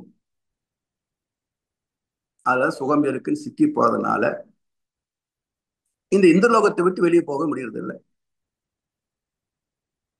அப்ப என்ன செய்யணும்? இப்போ பொருள் புகழ் செல்வாக்கு புலனின்பம் நான்கிலே புகுந்து அழுந்தி மனித மனம் புண்ணாய் வருந்துவோர். அருமையான கவிதை. அதாவது இந்த புலனின்பங்கள் தான் அடிப்படை. இப்போ நிறைய சம்பாதிக்கிறோம், என்ன பண்ணுவோம்? வசதி இல்லாத போது நடந்து போகணும். கொஞ்சம் சம்பாத்தியம் வந்த உடனே ஒரு சைக்கிள் வாங்கினோம். அதிகமா சம்பாத்தியம் வந்தோடனே ஒரு பைக் வாங்கினோம். அதை விட சம்பாத்தியம் வந்து ஒரு கார் வாங்கணும். அப்ப இது எல்லாமே கால் செய்யற வேலையைத்தானே செஞ்சது. சைக்கிள், பைக்கு, காரு, ஏரோப்ளேன் எல்லாமே கால்கள் செய்கின்ற வேலையைத்தான் செய்யுது. அப்ப வசதிக்கு தக்கவாறு அதுல அட்வான்ஸ் லெவலுக்கு போறோம். அதே போல காசுல புறம்போக்குல குடிசை போட்டோம், சம்பாதிக்கிறோம், சொந்தமா குடிசை ஒரு இடத்துல போடுறோம், இன்னும் சம்பாதிக்கிறோம், அழகான மாளிகை கட்டிக்கிறோம். அப்ப எவ்வளவு பொருள் புகழ் செல்வாக்கு வந்தாலும் இப்ப எல்லாமே புலன் சுகத்திற்கான வசதிக்கு தான் போகுமே தவிர வேற எங்கேயும் போறதில்லை. அப்ப இந்த புலன் இன்பங்களை அதிகமாக விரைவாக தூக்க வேண்டும் என்றால் அதுக்கு 3 தகுதிகள் வேண்டும். பொருள் வேணும், அதிகாரம் வேணும், புகழ் வேணும். ஏன்னா பொருள் இருந்தால் வாங்கி தூக்கலாம். இந்த பொருள் ஈஸியா சம்பாதிக்க முடியுமா? சம்பளத்துக்கு போனா வேலை செஞ்சாலும் செய்யாட்டாலும் அவ்வளவுதான் கிடைக்கும். வியாபாரம் செய்தால் ஓரளவுக்கு சம்பாதிக்கலாம். முறையற்ற வியாபாரமோ அல்லது மற்ற வகையில போனால் எவ்வளவு வேணும் சம்பாதிக்கலாம். அதுக்கு போனா மக்கள் மத்தியில புகழ் இருக்கணும். ஒரு பெரிய ஆளு, அரசியல், தொழில், மதம் என்று ஒவ்வொரு துறையிலையும் பெரிய ஆளாச்சுன்னா நிறைய புகழ் விரிவாக இருக்கும். எல்லாரும் காணிக்கை கொடுப்பாங்க, வரி கொடுப்பாங்க, எல்லாம் கொடுப்பாங்க. எல்லாத்தையும் வாங்கி நான் சுகமாக வசதியாக இருக்கலாம். அப்போ இந்த புலன் இன்பங்களுக்கு துணை செய்கின்ற பணம், அந்த பணத்தை எளிதில் சம்பாதிக்கின்ற வசதி, அதிகாரம், புகழ். அப்ப வாழ்க்கை எல்லாமே புலனில் அமைந்திருக்கிறது. புலன் சுகத்திற்கோ பொருள் புகழ் செல்வாக்கு அடிப்படை. அதனால எல்லா மக்களும் ஒரு குறுகிய சில பேரை தவிர 99.99% மக்கள் இந்த நாளுக்குள் அடகு போனவர்களே. இந்த நாளுக்குள் அடகு போனவங்க தான். அப்ப பொருள் புகழ் செல்வாக்கு புலன் இன்பம் நான்கிலே அது அங்கத்தான் இருக்குது. சாமி என்ன அருமையா வார்த்தையை பயன்படுத்துறாரு பாருங்க. அது அங்கத்தான் இருக்குது. நாம் என்ன பண்றோம்? புகுந்து அழிந்து மனித மனம் புண்ணாய் வருந்து வரும். அது ஒரு புதைக்குழி. இந்த நான்கும் ஒரு புதைக்குழி. சும்மா கால் வச்சு பார்க்கலாம், என்னாலும் சிக்கிக்குவோம். தெரியாம கால் வச்சாலும் சிக்கிக்குவோம். புகுந்து அழுந்தி விளைவு என்ன? மனித மனம் புண்ணாய் வருந்து போகும். யாருக்கு சுகமா இருந்து சொல்லுங்க பார்ப்போம். அதாவது அளவுக்கு மேல் எது இருந்தாலும் சிக்கல் தான். அனுபவ பொருட்கள் பெருக பெருக உடல் நலம் கெடும். சொத்துக்கள் எண்ணிக்கை பெருக பெருக மனநலம் கெடும். குடும்ப உறுப்பினர் எண்ணிக்கை பெருக பெருக சுதந்திரம் கெடும். காப்பாத்திக்கணும் சொன்னா தனித்திரு, பசித்திரு, விழித்திரு. இதுக்குதான் சுகமான வாழ்க்கை உத்தரவாதம். இதை தவிர்த்த வாழ்க்கைக்கு சுகம் உத்தரவாதம் இல்லை. அப்ப புகுந்து அழிந்து மனித மனம் புண்ணாய் வருந்துவோம். இதுல இருந்து விடுதலை எப்போ? இருள் நீங்கி இன்பமுற என் விளக்கம் கூறுவேன். இந்த துன்பத்திலிருந்து எப்படி தப்புவதா? என் அனுபவத்தை நான் சொல்றேன். வள்ளுவர் அழகா சொல்வார், யாம் மெய்யா கண்டவற்றுள். என் வாழ்க்கையில நான் அனுபவித்து பார்த்து கண்ட அனுபவ ஒரு உண்மையில யாம் மெய்யா கண்டவற்றுள் எனைத்தொன்றும் இல்லை. எதுவுமே கிடையாது. எதை தவிர வாய்மையின் நல்ல பிற. யாம் மெய்யா கண்டவற்றுள் எனைத்தொன்றும் இல்லை, வாய்மையின் நல்ல பிற. வாய்மைன்னா என்ன இல்லையா? வாய்மையை தவிர வேற எதுவுமே சிறப்பானது இல்லை அப்படின்ட்டாரு. இப்ப வாய்மை என்பது என்ன? வாய்மை எனப்படுவது யாதெனின் யாதொன்றும் தீமையில்லாத சொல்லல். சொல்லுக்கு மூலம் எண்ணம், சொல் செயலாகும். சொல்லே செயல்தான், பேசுவது ஒரு காரியம் தானே. சொல்லுக்கு மூலம் எண்ணம். அப்ப எண்ணம் சொல் செயலால் தனக்கோ பிறருக்கோ தற்காலத்திலேயோ பிற்காலத்திலேயோ உடலுக்கோ மனதுக்கோ நன்மையே தருகின்ற அனைத்தும் வாய்மை, ஒழுக்கம், தர்மம், அறம். இல்லைங்களா? அப்ப இந்த வாய்மை பின்பற்றி விட்டால், இந்த அறத்தை வாழ்க்கையா மாற்றிக் கொண்டு விட்டால் இருள் நீங்கி இன்பமுற என் விளக்கம் கூறுவேன்.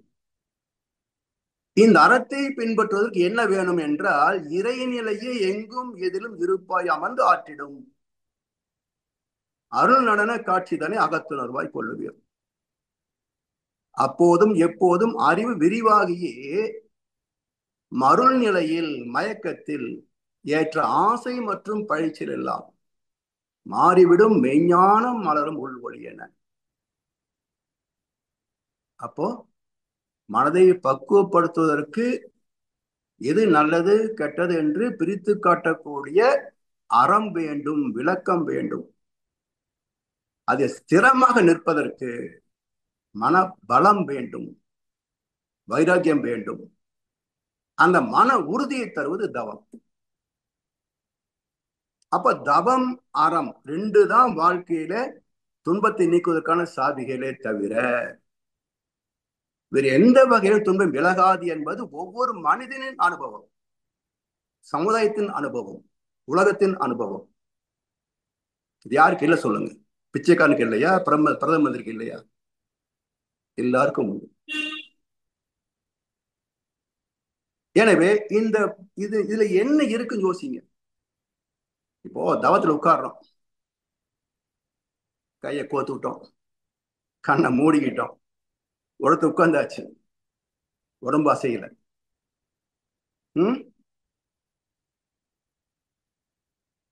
மனசு என்ன பண்ணுது பாருங்க.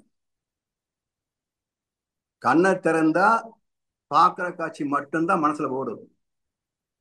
கண்ணை மூடிண்டா 100 எண்ணங்கள் ஓடும் மனசுல. கண்ணை திறந்தா ஒண்ணுதான் ஓடும். கண்ணை மூடிட்டீங்கன்னா 100 எண்ணங்கள் ஓடும். சரி, இதெல்லாம் ஓடி ஓடி கொஞ்சம் அடங்குறதுக்குள்ள தவத்தை நிறைவு செய்கிறோம் அப்படின்ட்டுருவாங்க. சரி, இப்ப என்ன கேள்வின்னா, ஏன் இது நிக்கல?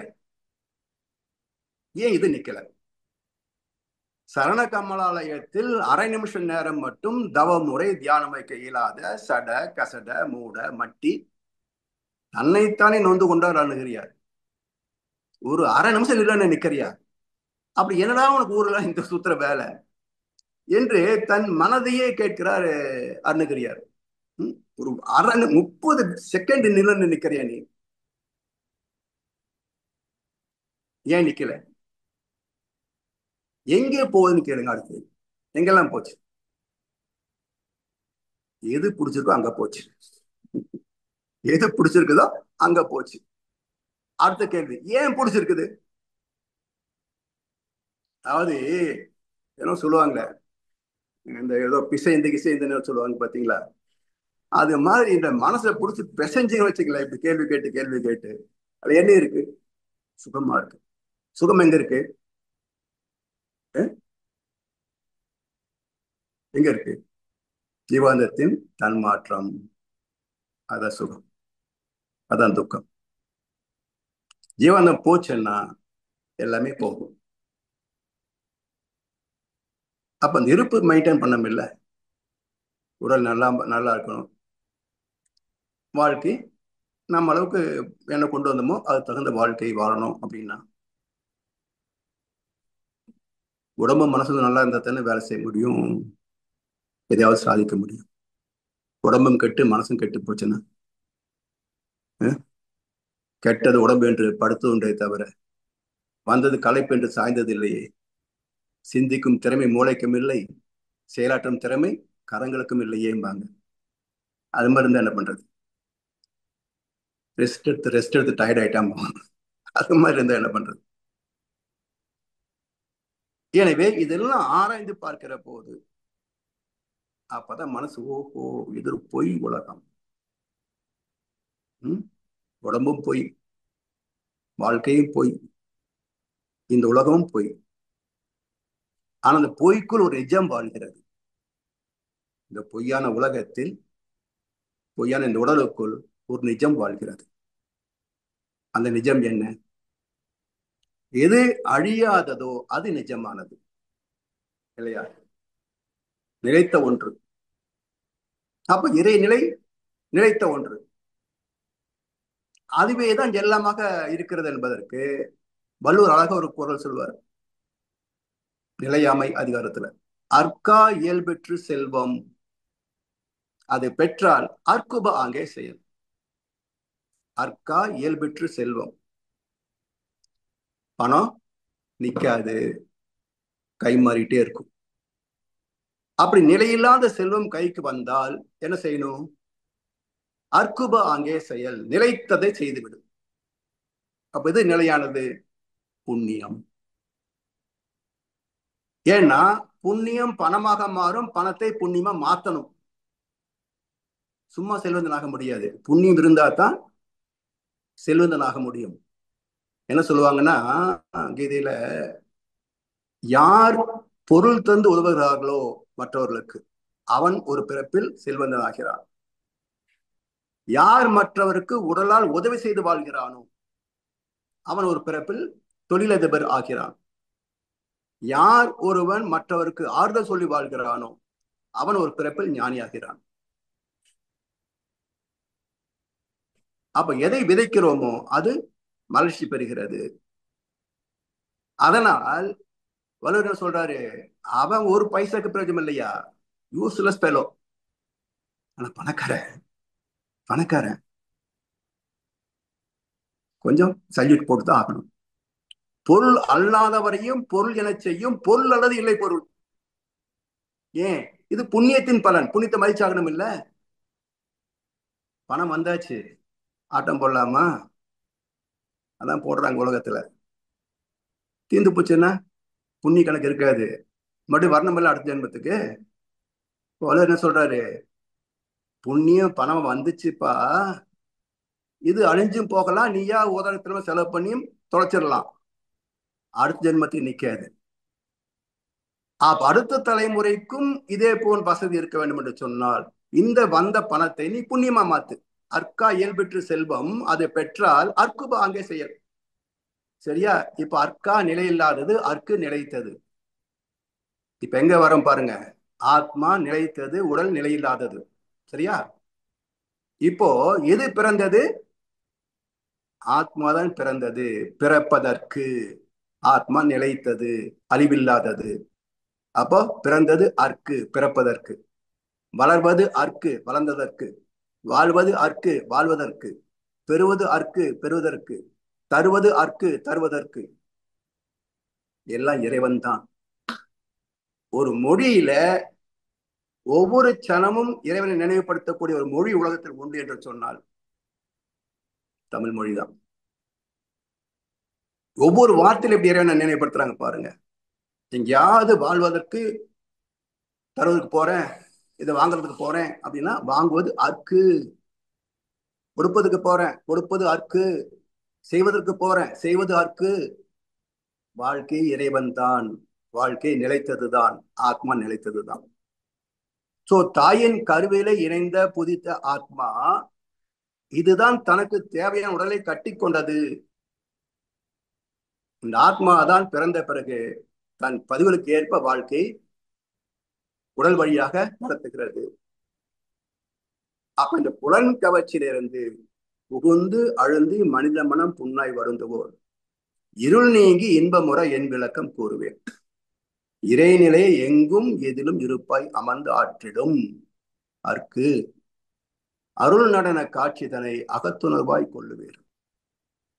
அப்போதும் எப்போதும் அறிவு விரிவாகியே மருள் நிலையில் ஏற்ற ஆசை மற்றும் பழிச்சில் எல்லாம் மாறிவிடும். மெய்ஞானம் மலரும். எங்க உள் ஒளி என அகஜோதியாக உருவாகும். அப்போ ஞான கர்ம சந்நியாச யோகம் இந்த புலன்களை கட்டுப்படுத்தக்கூடிய முறை. அதற்கு அடுத்த உட்பகுதி என்ன? மனதிலிருந்து கட்டுப்பாடு வரணும். மனதை கட்டுப்படுத்துவதற்கு தவம் வேண்டும். தவத்தின் அனுபவம் என்ன? ஞான விஞ்ஞான யோகம். விஞ்ஞானம் அறிவியல் சயின்ஸ்ல போயிடும். பருப்பொருள் ஆராய்ச்சி, மறைபொருள் ஆராய்ச்சி. அதன் முடிவு என்ன? அக்ஷர பிரம்ம யோகம், அழிவில்லாத பிரம்மம், சுத்தவெளி.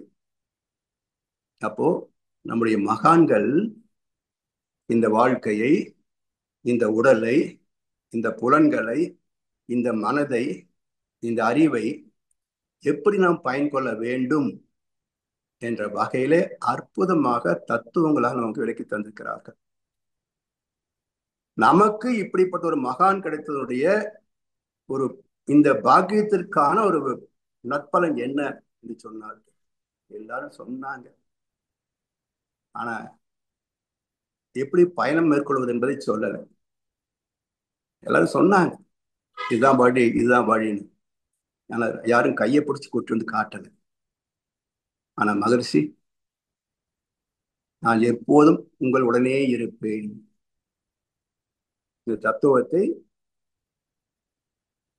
தொண்டு மனப்பான்மை செய்து பாருங்கள். நான் எப்போதும் உடனே இருப்பேன். அப்படி நம்மோடு இருந்து இந்த செயல்கள் எல்லாம் செய்ய வைத்து பக்குவப்பட வைத்து நமக்கு வழிகாட்டி வருகின்றார் ஒரு செயல் திட்டத்தோடு. அதான் மகசுடைய ஒரே சிறப்பு. ஒரே சிறப்பு. எந்த மகனும் பயிற்சி திட்டங்களை தரல, மகசு தான் கொடுத்துருக்கிறார். அந்த வகையில் இந்த பயிற்சிகள் எல்லாம் நான் நிறைவாக செய்து வருகின்ற போது, தத்துவங்களை புரிந்து கொள்கின்ற போது, இந்த வாழ்க்கை மிக அற்புதமானது. இந்த மனிதனின் மறுபக்கம் என்ன தெரியுங்களா? ஒரு பக்கம் எல்லாருக்கும் தெரியும். இந்த வாழ்க்கையின் மறுபக்கம் என்ன? ஒரு நிறைவான, நலமான, பலமான, இணக்கமான, இனிமையான உறவு, இனிமையான நட்போடு ஆத்ம திருப்தியோடு வாழக்கூடிய ஒரு முழுமை நல வாழ்க்கை. உடல் திருப்தி, மன திருப்தி, பொருள் திருப்தி, ஆத்ம திருப்தி. இந்த 4 வகையிலையும் நிறை பெற்றால்தான் வாழ்க்கை முழுமை பெற்றது. இந்த 4 எது குறைப்பட்டாலும் வாழ்க்கை குறையுள்ள வாழ்க்கை தான். ரொம்ப அற்புதமான உரை ஐயா. ரொம்ப சிறப்பா இருந்தது. இவ்வளவு ஆழமான கருத்துக்கள். ரொம்ப சிறப்புங்க ஐயா. வாழ்த்துக்கள். வாழ்க வளமுடன். நன்றிம்மா. தற்போது கேள்வி பதில் நிகழ்ச்சிக்குள் செல்லலாம். வாழ்க வளமுடன். முதலாவது அன்பராக கிருபாநிதி அம்மா. வாழ்க வளமுடன் அம்மா. சந்திராமா வாழ்க வளமுடன். ஐயா வாழ்க வளமுடன். ஐயா அம்மா சொல்லுங்க. ஐயா ஐயா வாழ்க வளமுடன். வாழ்க வளமுடன் அம்மா. கேக்குதா? நல்லா கேக்குதியா? நல்லா கேக்குதியா?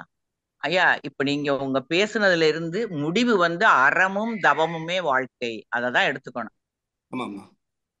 ஆமா. அறம் பண்ணுங்க, தவம் பண்ணுங்க, அதுதான் நல்ல முடிவு. ஆமா. இப்ப செயல் புலன்கள் உணர்வு புலன்கள் தான், அது அழகா சொன்னீங்க. இப்ப விந்தா உயிர்னா அது இல்ல, அது முன்னே மனிதனா வரலைங்கிறதுக்கு நிறைய விளக்கங்கள் சொன்னீங்க. அதெல்லாம் நல்லாவே புரிஞ்சது. அதெல்லாம் நல்லா புரிஞ்சதுயா. ஆனா இப்ப நீங்க ஞான கர்ம சந்நியாசம் அப்படிங்கிறதுக்கு அழகா எடுத்து சொன்னீங்க. இப்ப ஞான சந்நியாசம் கர்ம சந்நியாசம்னா ஐயா, ஞானம் அடைஞ்சா கர்மாவே போயிடும், இல்ல கர்மா நல்லா இருந்தா ஞானம் அடைஞ்சிருவான்.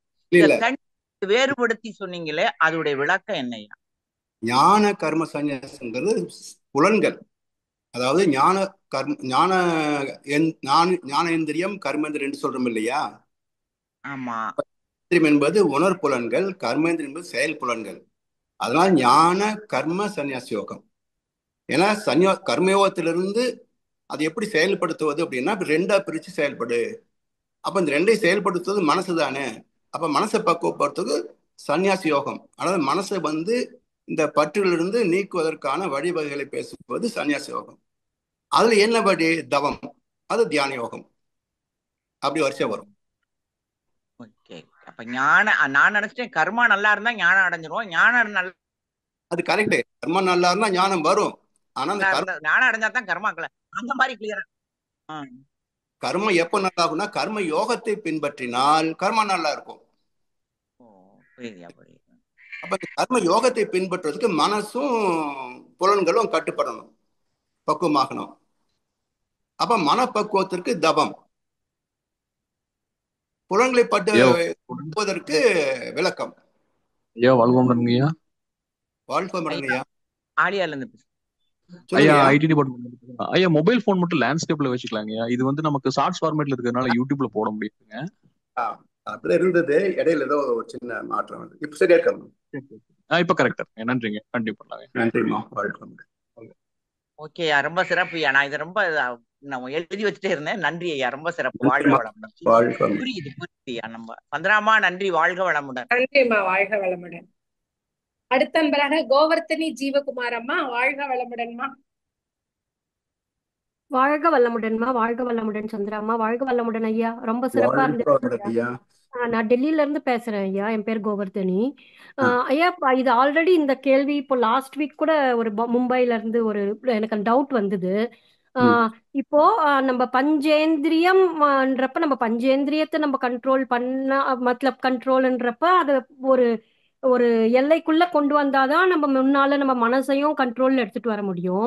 நீங்க பஞ்சேந்திரியத்துக்கு இப்ப நம்ம நாக்கு பத்தி எக்ஸாம்பிள் சொன்னீங்க ஐயா. அந்த 5 லட்டு ஒரு 10 லட்டு சாப்பிட்டோம்னாக்கா அது நம்ம திகட்டிடும். அதுக்கப்புறம் நம்ம சாப்பிட முடியாது. சாப்பிட்டா கட்டாயமா வாந்தி வரும், இல்ல ஏதாவது பிரச்சனை ஆகும்.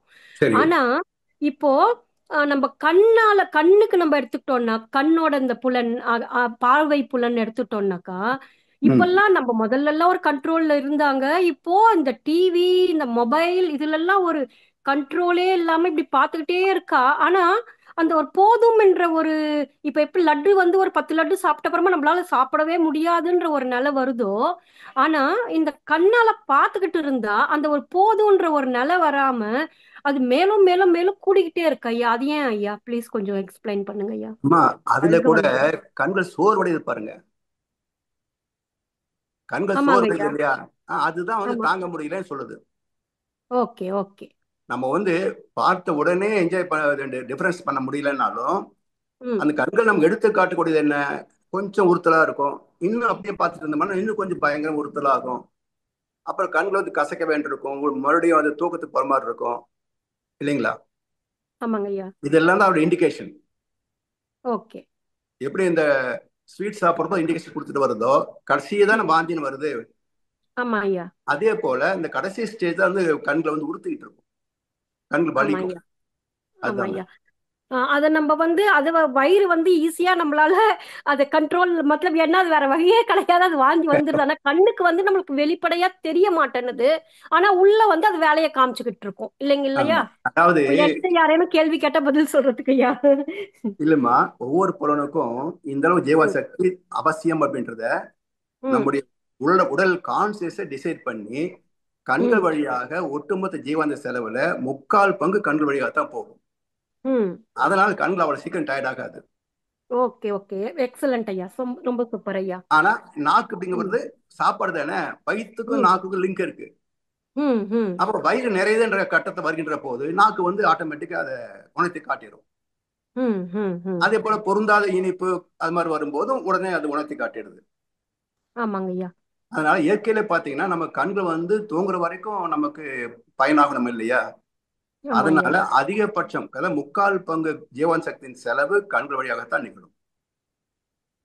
ரொம்ப சிறப்பு ஐயா, ரொம்ப சிறப்பு. இது சரியான எனக்கு கரெக்டா எனக்கு இப்போ புரிஞ்சுதுங்க ஐயா. இப்போ கண்ணுல இருந்து நம்ம நிறைய காந்தம் வந்து கண்ணுல இருந்தே போறதால ஆமா அது வந்து அவ்வளவு சீக்கிரம் நம்மளுக்கு அது டயர்ட் ஆக மாட்டேங்குது. ஆமா ஓகே ஓகேங்க ஐயா, ஆமா. ரொம்ப சிறப்பு ஐயா. வாழ்க வளமுடன். இன்றைய வாழ்க்கை வளமுடன். ரொம்ப காலகட்டத்துக்கு நன்றி ஐயா, வாழ்க வளமுடன். இந்த காலகட்டத்துக்கு ரொம்ப தேவையான கேள்வி ஐயா.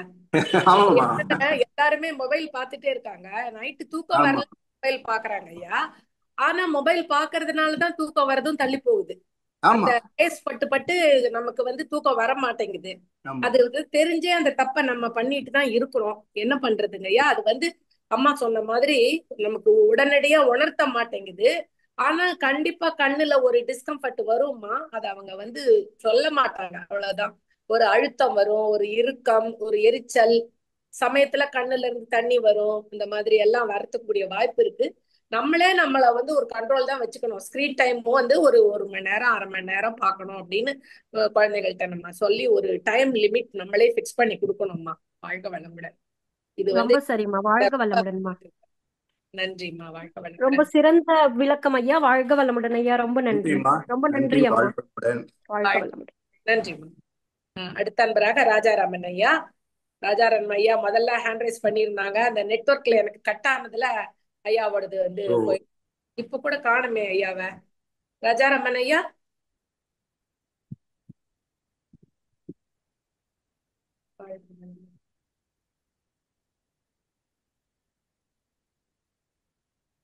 ஐயா வந்து ஹேண்ட் ரைஸ் பண்ணியிருந்தாங்க, இப்போ சரி வெளியேறிட்டாங்க போல.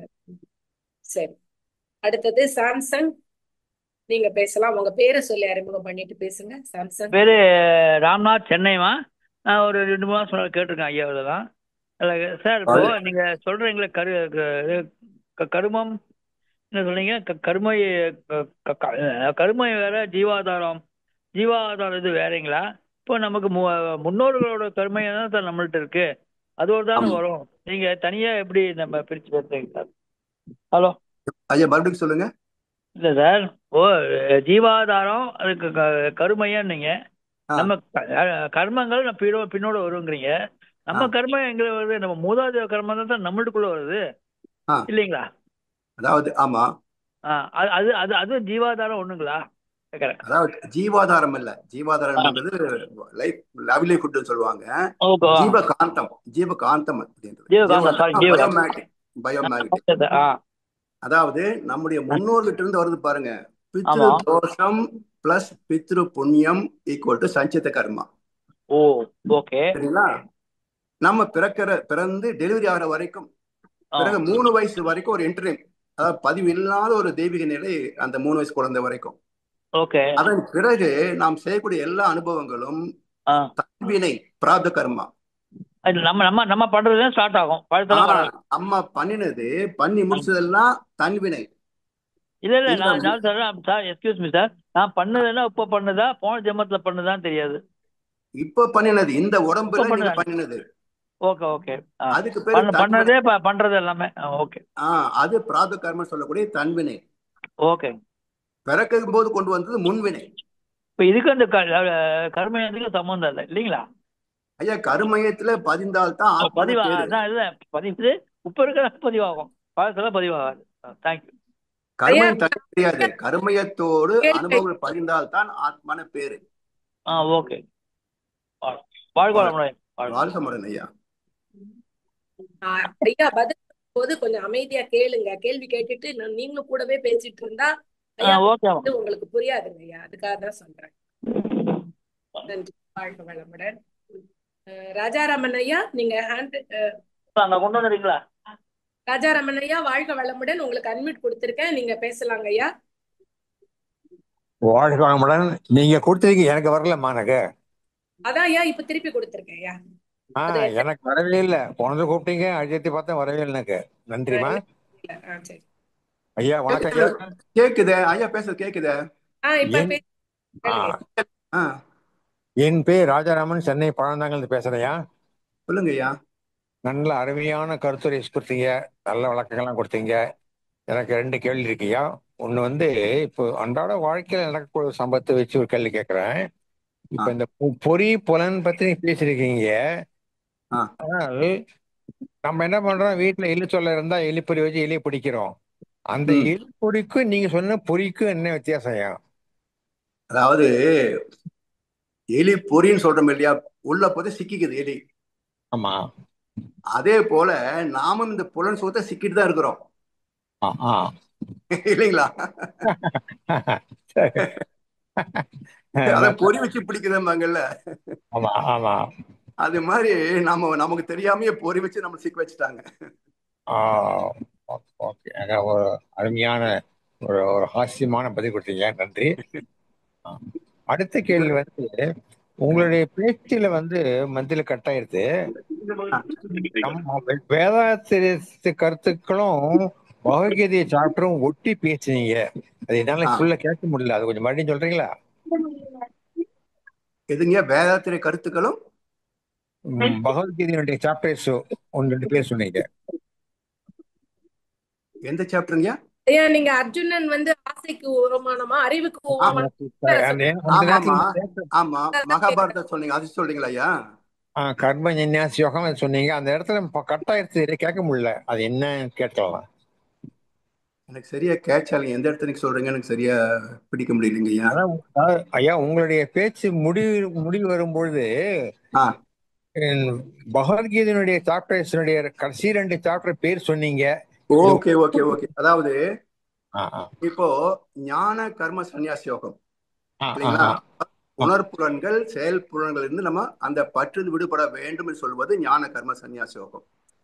இந்த புலன்கள் எல்லாமே மனசின் கட்டுப்பாட்டில் தான் இருக்கு. மனசு நினைக்காம செய்யாது. அதனால மனசை நீங்க ரிலீஸ் பண்ணணும், பற்று இருந்து விளக்கணும் சொன்னா அதுக்கு மனதை பக்குவப்படுத்தணும் சொல்வது சந்நியாச யோகம். அடுத்து இந்த மனசை எப்படி பக்குவப்படுத்துவது? சாதாரண பக்குவப்படுத்த முடியாது, அதுக்கு தியானம் வேணும். அது அந்த தியானத்தில் வரக்கூடிய விளைவு மலர்ச்சி என்னன்னா ஞான விஞ்ஞான யோகம். விஞ்ஞானம்னா விஞ்ஞானம், அறிவியல். அறிவியல் வந்து பருப்பொருள் ஆராய்ச்சியிலிருந்து விண்வெளி ஆராய்ச்சி வரைக்கும் போகுது. அந்த விண்வெளி ஆராய்ச்சியுடைய முடிவு என்ன? விண் எங்கிருந்து பிறந்ததுன்னு சொன்னா அக்ஷர பிரம்ம யோகம், அழிவில்லாத சுத்தவெளி. ஓகேயா, ரொம்ப கிளியரா சொன்னீங்க, ரொம்ப புரிஞ்சுது. நன்றியா. வாழ்க்கலாமா? வாழ்க்கை. அடுத்த அன்பராக அருள்நிதி இந்திராணி அம்மா சென்னையிலிருந்து. வாழ்க வளமுடன் அம்மா. வணக்கம் இந்திராணி அம்மா, நீங்க மைக் ஒரு முறை டச் பண்ணுங்கம்மா. வாழ்க வளமுடன் இந்திராணி அம்மா. வாழ்க வளமுடன் அம்மா. வாழ்க வளமுடன் அம்மா. ஐயா கிட்ட பேசுங்கம்மா. நன்றி நன்றி சந்திரா அம்மா. ஐயா சொல்லுங்கம்மா. வாழ்க வளமுடன். ஒரு 2 கேள்விங்க ஐயா. ஆன்மாவுக்கு அறிவில்ல, கர்மயத்துக்கு அறிவில்லைங்கிற மாதிரி சில வார்த்தை நடுவுல கட்டானதுனால கவனிக்க முடியல அப்படின்னு சொன்னீங்க. அறிவுதானங்க ஐயா ஆன்மா? அறிவுதானே கர்மையும்? அப்புறம் எப்படி அது அறிவில்லாததா இருக்கும்னு கேக்குறேன் ஐயா, சந்தேகம். அம்மா, அறிவில்லாம எதுவுமே கிடையாது. இப்ப அறிவேதான் இயக்கமாகி காந்தமாகுது. காந்தம் இந்த இயக்கத்தை எல்லாம் ஈர்த்து தன்வசப்படுத்துற போது அது பதிவாக்குது. அப்போ தூய்மையான காந்த களம் வந்து காந்த கருமையும் சொல்லுவோம். அதுல அனுபவங்கள் வந்து பதிகிற போது அந்த காந்த கருமையம் கூட்டல் அனுபவங்கள் அந்த 2 சேர்ற போது ஆத்மான்னு பேரு. சரிங்களா? இப்போ நம்மகிட்ட தொடர்ந்து வரக்கூடிய எல்லாமே பதிந்தோடு வர்றதுனால இப்ப கருமையும் சொன்னாலும் ஆத்மான்னு சொன்னா ஒன்னேதான். அதனால அறிவு இல்ல இடமே கிடையாது. கருமத்துக்குள்ளேயும் அறிவு இருக்கு. ஆத்மான்னு சொல்லக்கூடிய அனுபவங்கள் வர்ற போதும் அறிவு இருக்குது. அந்த அனுபவம் செயல்படுத்துவதும் அறிவே தான். அப்படின்னா தவறா காதல வாங்கியிருக்கேன் அர்த்தம். அது அறிவு இல்லைன்னு சொன்ன. சாரி. இன்னொரு கேள்விங்க ஐயா. பெறுவது பிளஸ் அர்க்கு, தருவது அர்க்குன்னு சொல்றீங்க. அந்த அர்க்குங்கிறது நிலைத்ததுன்னு அர்த்தம். இப்போ என்ன சொல்றாங்க வள்ளுவர், நிலையாமை அதிகாரத்துல பணத்தை பத்தி பேசுற போது செல்வம் என்பது நிலையா இல்லாதது, அர்க்கா ம், இயல்பு செல்வம், அது அழிந்து போகக்கூடியது, கைமாறக்கூடியது. ம், அப்படிப்பட்ட செல்வம் நம்ம கைக்கு வர்ற போது ம். அழிவில்லாத புண்ணியத்தை செய்து கொள், அற்குப ஆங்கே செயல். அப்ப அர்க்கம். அழிவில்லாதது நிலைத்து என்பது அர்க்குன்னு சொல். ஓ. அதே சொல் தான் நம்ம ம், பிறப்பது அர்க்கு, ஆத்மா நிலைத்த ஆத்மா தான் பிறக்குது, பிறப்பது ஓ, அர்க்கு. அதுவே ஓ. தான் வாழ்கிறது, அதுவே தான் பெறுகிறது, தருகிறது, செய்கிறது. அறிகிறது அப்ப செய்கிறது. அந்த அர்க்கு அர்க்குன்ற வார்த்தை தொடர்ந்து நம்ம சொல் வழக்கில் இருக்கிற போது ஒவ்வொரு ம். சனமும் அந்த வார்த்தையை பயன்படுத்துகின்ற போது இறை உணர்வே கலந்திருக்குது அப்படின்னு சொல்றோம். ஓ. அந்த சரி. பொருள் புரியுது சொன்னா நம்ம ம், வேலைக்கு போறோம், வேலை செய்வதற்கு போகிறேன். வேலைக்கு ம். போறோன்றது அது கலோக்கியல் லாங்குவேஜ். வேலை செய்வதற்கு போகிறேன், அப்ப போகிறேன். செய்வதற்கு, செய்வது அர்க்கு, செய்வது இறைவன் செய்கிறான். அர்த்தம். ஓ. சரிங்க ஐயா, சரிங்க ஐயா. சரியான விளக்கம். நன்றி ஐயா. நன்றிம்மா. நன்றி. வாழ்க வளமுடன் ஐயா, வாழ்க வளமுடன். சந்திரம்மா, நன்றிம்மா, வாழ்க வளமுடன். வாழ்க வளமுடன். ஐயா, அந்த அர்க்கு இயல்பித்து செல்வம் அந்த குரல் ரொம்ப அற்புதமா இருந்ததுயா. அந்த குரல் எனக்கு இன்னைக்குதான் தெரிஞ்சது உங்க மூலமா. அத நான் இல்ல, நான் சாட் பாக்ஸ்ல கூட அந்த குரலை போட்டிருக்கேன்மா இந்திராணி அம்மா. சரி. ரொம்ப சரிங்க சிறப்பான அம்மா. குரலா இருந்தது அது. நான் கூட கேள்விப்படல, நான் கூட அதை கேள்விப்படல. படிக்கல. இப்போ உங்க மூலமா தான் தெரிஞ்சுக்கிட்டேன் நான் அந்த குரலை. எந்த அதிகாரத்துல ஐயா இருக்கு? நிலையாமை, நிலையாமை அதிகாரம். நிலையாமை, நிலையாமை. ஓ, சரிங்க ஐயா. சரி, நீங்க நன்றி. பாருங்கம்மா, நான் போட்டிருக்கேன். சரிங்க ஐயாம்மா, நன்றிம்மா. நன்றி. வாழ்க வளமுடன், வாழ்க வளமுடன் அம்மா. அடுத்த அன்பராக தேவிராணி அம்மா, வாழ்க வளமுடன் அம்மா. நன்றி அம்மா, வாழ்க வளமுடன் ஐயா. வாழ்க வளமுடன் ஐயா. வாழ்க வளமுடன் அம்மா. ஐயா, எனக்கு இந்த பஞ்சதன்மாற்றங்கள்ல வான்காந்தத்துல எனக்கு ஒரு டவுட்டுங்க ஐயா. இறைத்துகளின் தோற்றமும் வளர்ச்சியும் மறைவும் சொல்றதுல, தோற்றம்ன்றது இறைநிலையினுடைய சூழ்ந்தழுத்தும் ஆற்றலால இறைத்துகள் தோன்றுதுன்றத நம்ம புரிஞ்சுக்கலாங்க ஐயா. மறைவுன்றது அரே இறைத்துகள் வேகம் குறைந்து மீண்டும் இறைநிலையோட போய் ஐக்கியமாயிருதுன்னு புரிஞ்சுக்கலாங்க ஐயா. இந்த வளர்ச்சின்றது எந்த அடிப்படையில புரிஞ்சுக்கிறதுங்க ஐயா? வளர்ச்சியா? வளர்ச்சி, வளர்ச்சி அதாவது வளர்தல் அப்படின்னால அணுக்கள் கூடிக்கொண்டே வருவது. சரிங்கய்யா. இது வளர்தல். தழைத்தல் அப்படி இன்னொரு சொல்லி இருக்கு. தழைத்தல் அப்படின்னா ஒவ்வொரு அணுவிலேயும் சில அணுக்கள் கூடி கூடி வளர்வது. இப்போ நம்ம ஒரு செடியை பார்க்கிறோம், மேல ஒரு உச்சியில ஒரு தளிர் வரும்போது செடி வளர்ந்துருக்குதுன்னு சொல்லுவோம், மேல போயிருக்கு. தழைத்தல் அப்படின்ற போது அந்த உச்சியில மட்டும் தளிர் வளர, புது தளிர் வரல, எல்லா இலைகள்லையும் வளர்ச்சி இருக்குது, வேருக்குள்ளேயும் வளர்ச்சி இருக்குது. அப்ப தழைத்தல் சொன்னா ஒரு அணு விட்டு போகாமல் எல்லா அணுவிலையும் ஏற்படக்கூடிய ஒரு மாற்றம், ஒரு வளர்ச்சி, அதுதான் தழைத்தல் சொல்லும். சரிங்களா? அதனால இப்ப அந்த அதே காந்த இறைத்துகள் தான் சில கோடி குவிகின்ற போது அதன் வளர்ச்சியே விண். விண்கள் சில கூடுகின்ற போது அதன் வளர்ச்சியே பஞ்சபூதங்கள்.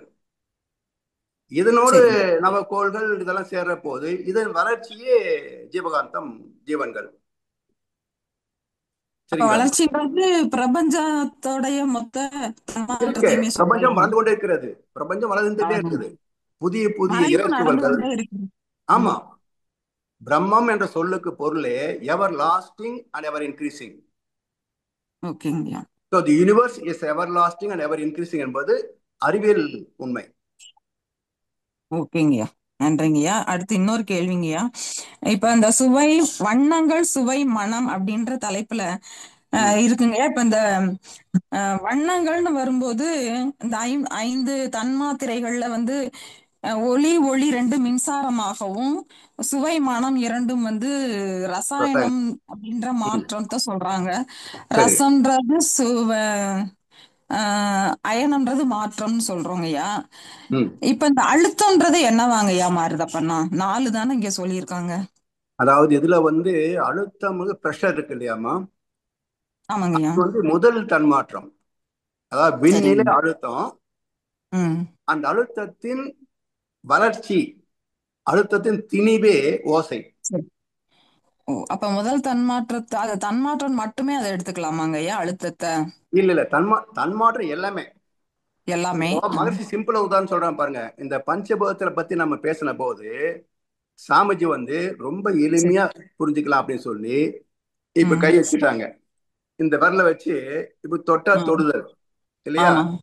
இது குத்துதல், இது ம் அழுத்துதல் இல்லையா. ம் இப்போ முதல் தன்மாற்றம் அழுத்துற, இப்போ ம் அது லேசர் தேய்க்கிறாங்க, ம் என்னதுங்க சூடு லேசர் வருது. ஒரு சத்தம் வரும் பாருங்க, ஆ அப்படியே தேய்ச்சிட்டு சூடாது பாருங்க, சூடாகுதுங்க. அப்புறம் அப்படியே வேர்வை வருது பாருங்க, ஆமாங்கய்யா. அப்புறம் அழுக்கு வருது பாருங்க, அழுக்கு வருது, அதுல ஒரு மனம் வருது. முடிஞ்சு போச்சா. அழுத்தம், ஒளி, ஒளி, சுவை, மனம். அப்படி சிறப்புங்கய்யா. உள்ளங்கைக்குள்ள பஞ்சம தத்துவத்தை சொல்லிட்டாரு சுவாமிஜி. சரிங்கய்யா. அப்புறம் இந்த வண்ணங்கள் வந்து அதனுடைய அலைகளுடைய வேறுபாடு அப்படின்னு சொல்லி போட்டிருக்காங்கய்யா. அந்த அலைகள் வண்ணங்களா, வந்து வண்ண வண்ணங்கள் வண்ணம். வண்ணங்கள் அப்படின்றது வந்து நிறங்கள் என்பது காந்த தன்மாற்றம். ஆமாங்கய்யா. சோ அடிப்படை என்னன்னா கருப்பு தான். சுத்தவெளி நிறம் வந்து கருப்பு ம், மட்டும்தான். சரிங்கய்யா. இந்த கருப்பு இப்போ நம்ம இந்த நவக்கோள் எடுத்துக்கங்களேன், சூரியன் வந்து இயல்பில் கருப்பா தான் இருக்கும். சரிங்கய்யா. அதிலிருந்து வரக்கூடிய ஒளி இந்த காந்த களத்துல பழகுற போது அது ம் வந்து வெளிச்சமா மாறுது. இந்த அதுல காந்தலைகளே கூடி- பக்கத்துல சரி வந்து புதன் புதன்ல மோதும் போது புதனுடைய காந்தலைகள் இந்த வெளிச்சத்தை வாங்கி அது பச்சை தன்மாற்றம் அடையுது. தன்மாற்றம் அடைகிறது வந்து அந்த கோள்ல காந்தம், இருக்கக்கூடிய காந்தம், அணு காந்தம். அதுல இருக்கக்கூடிய காந்தம் இந்த நிறத்தை மின்காந்த பிரதிபலிக்கும். தன்மாற்றம் சொல்லுவோம் பாருங்க, அதெல்லாம் அதுதான். ஆம், சரிங்கய்யா. அப்ப அந்த வெள்ளொளி தான் வந்து ஒவ்வொரு அணுவிலையும் படும்போது அதனுடைய தன்மையை வந்து வெளிக்கொண்டு வருதுன்னு சொல்லலாமாங்கய்யா? அதாவதுமா ஒரு அணு வருது வச்சுக்கலேன், அது கூட சேர்ந்த காந்தமும் சேர்ந்ததை பயணிக்கும். சரிங்க. சரிங்களா. இப்போ ஒரு அணு இன்னொரு அணுவோட சேருதுன்னு சொன்னா அது வளர்ச்சி ஆயிடும் பர்மனன்ட்ல. இந்த காந்தம் அந்த காந்தத்தோடு சேர்ந்து திணிவாகும். சரி. இந்த திணிவோட இன்னொரு கோடைய திணிவு வந்து போது வச்சுக்கோங்க, இந்த ரெண்டு இன்டராக்ட் ஆற போது அதுக்கு தகுந்த நிறமாற்றத்தை கொடுக்கும். சரிங்கய்யா. இப்போ ஒண்ணு இல்லம்மா, இப்ப வெளிச்ச பகல் தானம்மா, பகல் நேரம். ஆமாங்கய்யா. இப்ப இந்த ரெண்டு கை பூச்சிக்குங்க, அது உள்ள பாருங்க என்ன தெரியுதுன்னு, வெளிச்சமா இருட்டா? இருட்டு தெரியுங்கய்யா. அப்ப ஏன் இருட்டு தெரியுது? வெளிச்சம் தானே. அப்படின்னா இந்த பூமியின் காந்த களத்தில் சூரியனின் ஆற்றல் ஏற்படுத்துகின்ற தன்மாற்றத்தை நான் கைகளால் தடுத்து விட்டேன். சரிங்க. தடுக்கப்பட்ட அந்த நிலையில தன்மாற்றம் இல்லாததுனால உள்ள இருக்கிறது கருப்பு மட்டும்தான், இருட்டு மட்டும்தான். சரிங்கய்யா. சரிங்க. புரிஞ்சுக்கலாமா? நன்றிங்கய்யா. வாழ்க வளமுடன். அதாவது காந்தத்தின் தன்மாற்றமே நிறங்களும் தோற்றங்களும். இருட்டு நம்ம பார்த்தா நம்ம தெரியுதா? தெரியல இல்லையா? தெரியலங்கய்யா. வெளிச்சத்தம் தான் தெரியும். தெரியும். அப்போ காந்தத்தின் தன்மாற்றம் தான் நிறங்களும் தோற்றங்களும். சரிங்க. சரி. இருட்டுல ஒண்ணுமே தெரியாது. தெரியாது தெரியாது. அதாம்மா. ஐயா அப்புறம் நம்ம ஆழியாறு லைப்ரரியில வந்து உங்களுடைய புத்தகங்கள்லாம் பார்த்தேங்கய்யா. அதுல வந்து நீங்க பின்னாடி வந்து நூல்கள் வெளியிட்டிருக்கீங்க, ஒரு சிடி கூட வெளியிட்டிருக்கீங்க. அது எனக்கு கிடைக்கணும்னா எனக்கு எப்படிங்கய்யா அது கிடைக்கும்? இப்போ வந்து நீங்க என்னுடைய நம்பருக்கு கான்டாக்ட் பண்ணுங்க. ஓகேங்கய்யா. உங்களுக்கு வந்து அந்த புக்குடைய பிடிஎஃப் அனுப்புறேன். ஓகேங்கய்யா. அது அப்படியே நீங்க கம்ப்யூட்டர்லயோ லேப்டாப் கை இதுல செல்போன்லயோ படிச்சுக்கலாம். ஓகேங்கய்யா. உங்களுக்கு வேணும்னா அதே பிரிண்ட் போட்டு எடுத்து வச்சுக்கலாம் வீட்டுல. ஓகேங்க. இப்ப ஆனா மார்க்கெட்ல கிடைக்கும். பிரிண்ட் இப்ப போடுறதுக்கு அது போட்ட நிறைய போடணுமா யூனிட், நம்பர் ஆஃப் காப்பீஸ் தேவை நிறைய இருக்கு. இப்ப நம்ம வந்து சிரமம் இல்லையா, போட்டு அதெல்லாம் சேல் பண்ண அங்க இருக்கிறது இல்ல. அமெரிக்கா போயிட்டேன்னா அது இங்க இருந்து விற்க முடியாது. அதெல்லாம் இப்ப நான் வந்து பிடிஎஃப் இலவசமா கொடுத்துட்றேன். நீங்க வந்து அதை வாங்கி அப்படியே படிச்சதான் சிலதெல்லாம் படிச்சுக்கலாம். இல்ல உங்களுக்கு புக்காக வேணும்னு சொன்னா அங்க வந்து ஏதோ ஒரு இந்த ஜெராக்ஸ் மிஷின் இருக்கலாமா அங்க. அப்புறம் சில சிட்டிஸ்ல எல்லாம் வந்து புக்காவே தர்றாங்க. ஓ சரிங்க. எங்க இருக்கிறீங்க? சென்னையா? இல்லங்கய்யா, நான் பழனியில இருந்து தான் பேசுறேங்கய்யா. நான் பழனியில கூட நல்ல ஒரு பெரிய ஜெராக்ஸ் கம்பெனி வச்சுங்களேன், அவங்க வந்து நம்ம பென்ட்ரைவ்ல கொடுத்தீங்கன்னா அவங்க புக்காவே கொடுத்துருவாங்க அட்டை போட்டு. சரிங்க, நான் ட்ரை பண்றேங்கய்யா. நீங்க அதே வேணும் சொன்னா என்னுடைய நம்பர் கான்டாக்ட் பண்ணுங்க, நான் உங்களுக்கு வெல்கம் சொல்றேன். சரிங்க, எனக்கு நம்பர் கொஞ்சம் சொல்லுங்கய்யா. நம்பர் போட்டிருக்கேம்மா. ஓகேங்கம்மா, நன்றிங்கம்மா, வாழ்க வளமுடன். சாட் பாக்ஸ்ல ஐயா நம்பர் போட்டிருக்கேன், நண்பர்கள் அதை நோட் பண்ணிக்கோங்க. எந்த புக்கு வேணா யாரும் கான்டாக்ட் பண்ணிக்கலாம். PDF வந்து ஃப்ரீயா அனுப்பி வைக்கப்படும். நன்றிங்க ஐயா, வாழ்க வளமுடன். நன்றி, வாழ்க வளமுடன். நீங்க திருப்பி எடுத்துக்கிறதுனால எடுத்துக்கோங்க. 9894030153 ஐயா நம்பர். நன்றிங்கம்மா, நன்றி. 9894030153. நன்றி. அடுத்த நண்பராக கவிதா கோவிந்தராஜன் அம்மா, கேள்வியை மட்டும் சுருக்கமா கேளுங்க, நேரம் கருதி. வாழ்க வளமுடன். ஐயா வாழ்க வளமுடன். ஐயா வாழ்க வளமுடன் அம்மா, வாழ்க வளமுடன். சொல்லுங்கள் ஐயா. பணமா புண்ணியத்தை பத்தி சொன்னீங்களா? அது புரியல. பணம் இருந்தாதான் புண்ணியம் பண்ண முடியுமா? இப்போ நம்ம உழைக்கிற தர்மத்தின் போய் உழைக்கிறோம். அதுல ஒரு பணம் வருது. அந்த பணம் நமக்கு மட்டும் வச்சுக்காம நம்ம அக்கம் பக்கத்துல உள்ளவங்களுக்கும் ஏதோ உதவி செய்யறோம். அப்ப என்ன ஆகுது, இந்த பணம் வந்து புண்ணியமா மாறுது. இது என்ன ஆகும், நம்ம குழந்தைகளுக்கு அவங்க உழைக்கிற உழைப்பு அது கூட கொஞ்சம் எக்ஸ்ட்ரா ஒரு பெனிஃபிட்டா கிடைக்கும். ஒரு ப்ரொமோஷன் கிடைக்கும், ஏதாவது இன்கிரிமெண்ட் கிடைக்கும். அப்படி அவங்களுக்கு வந்து இலவசமா ஒரு அமௌண்ட் கூட கிடைக்கும். இப்படி வளர்ந்துட்டே போற போது ஒரு கட்டத்துல நமக்கு செல்வத்துல வளர்ச்சி அதிகமா இருக்கும். அந்த பற்றாக்குறை என்பது இருக்காது. நன்றிங்க ஐயா. நன்றிமா. வாழ்க வளமுடன். அம்மா வாழ்க வளமுடன். அம்மா வாழ்க வளமுடன். நன்றி நன்றி நன்றி அம்மா, வாழ்க வளமுடன். அடுத்த அன்பராக உமையாள் அம்மா, வாழ்க வளமுடன் அம்மா.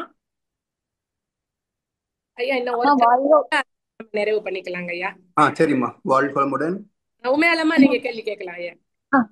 அம்மா வாழ்க வளமுடன், வாய்ப்புக்கு நன்றிமா. ஐயா வாழ்க வளமுடன். ஐயா வாழ்க வளமுடன்மா, சொல்லுங்க. ஐயா நீங்க அந்த தொழிலதிபரும் ஞானியும் சொன்னீங்களங்க ஐயா, முற்பிறவியில செய்யறது அடுத்த பிறவிக்காங்க ஐயா? ஒவ்வொரு பிறவி செய்வது கூடிக்கிட்டே வரும்.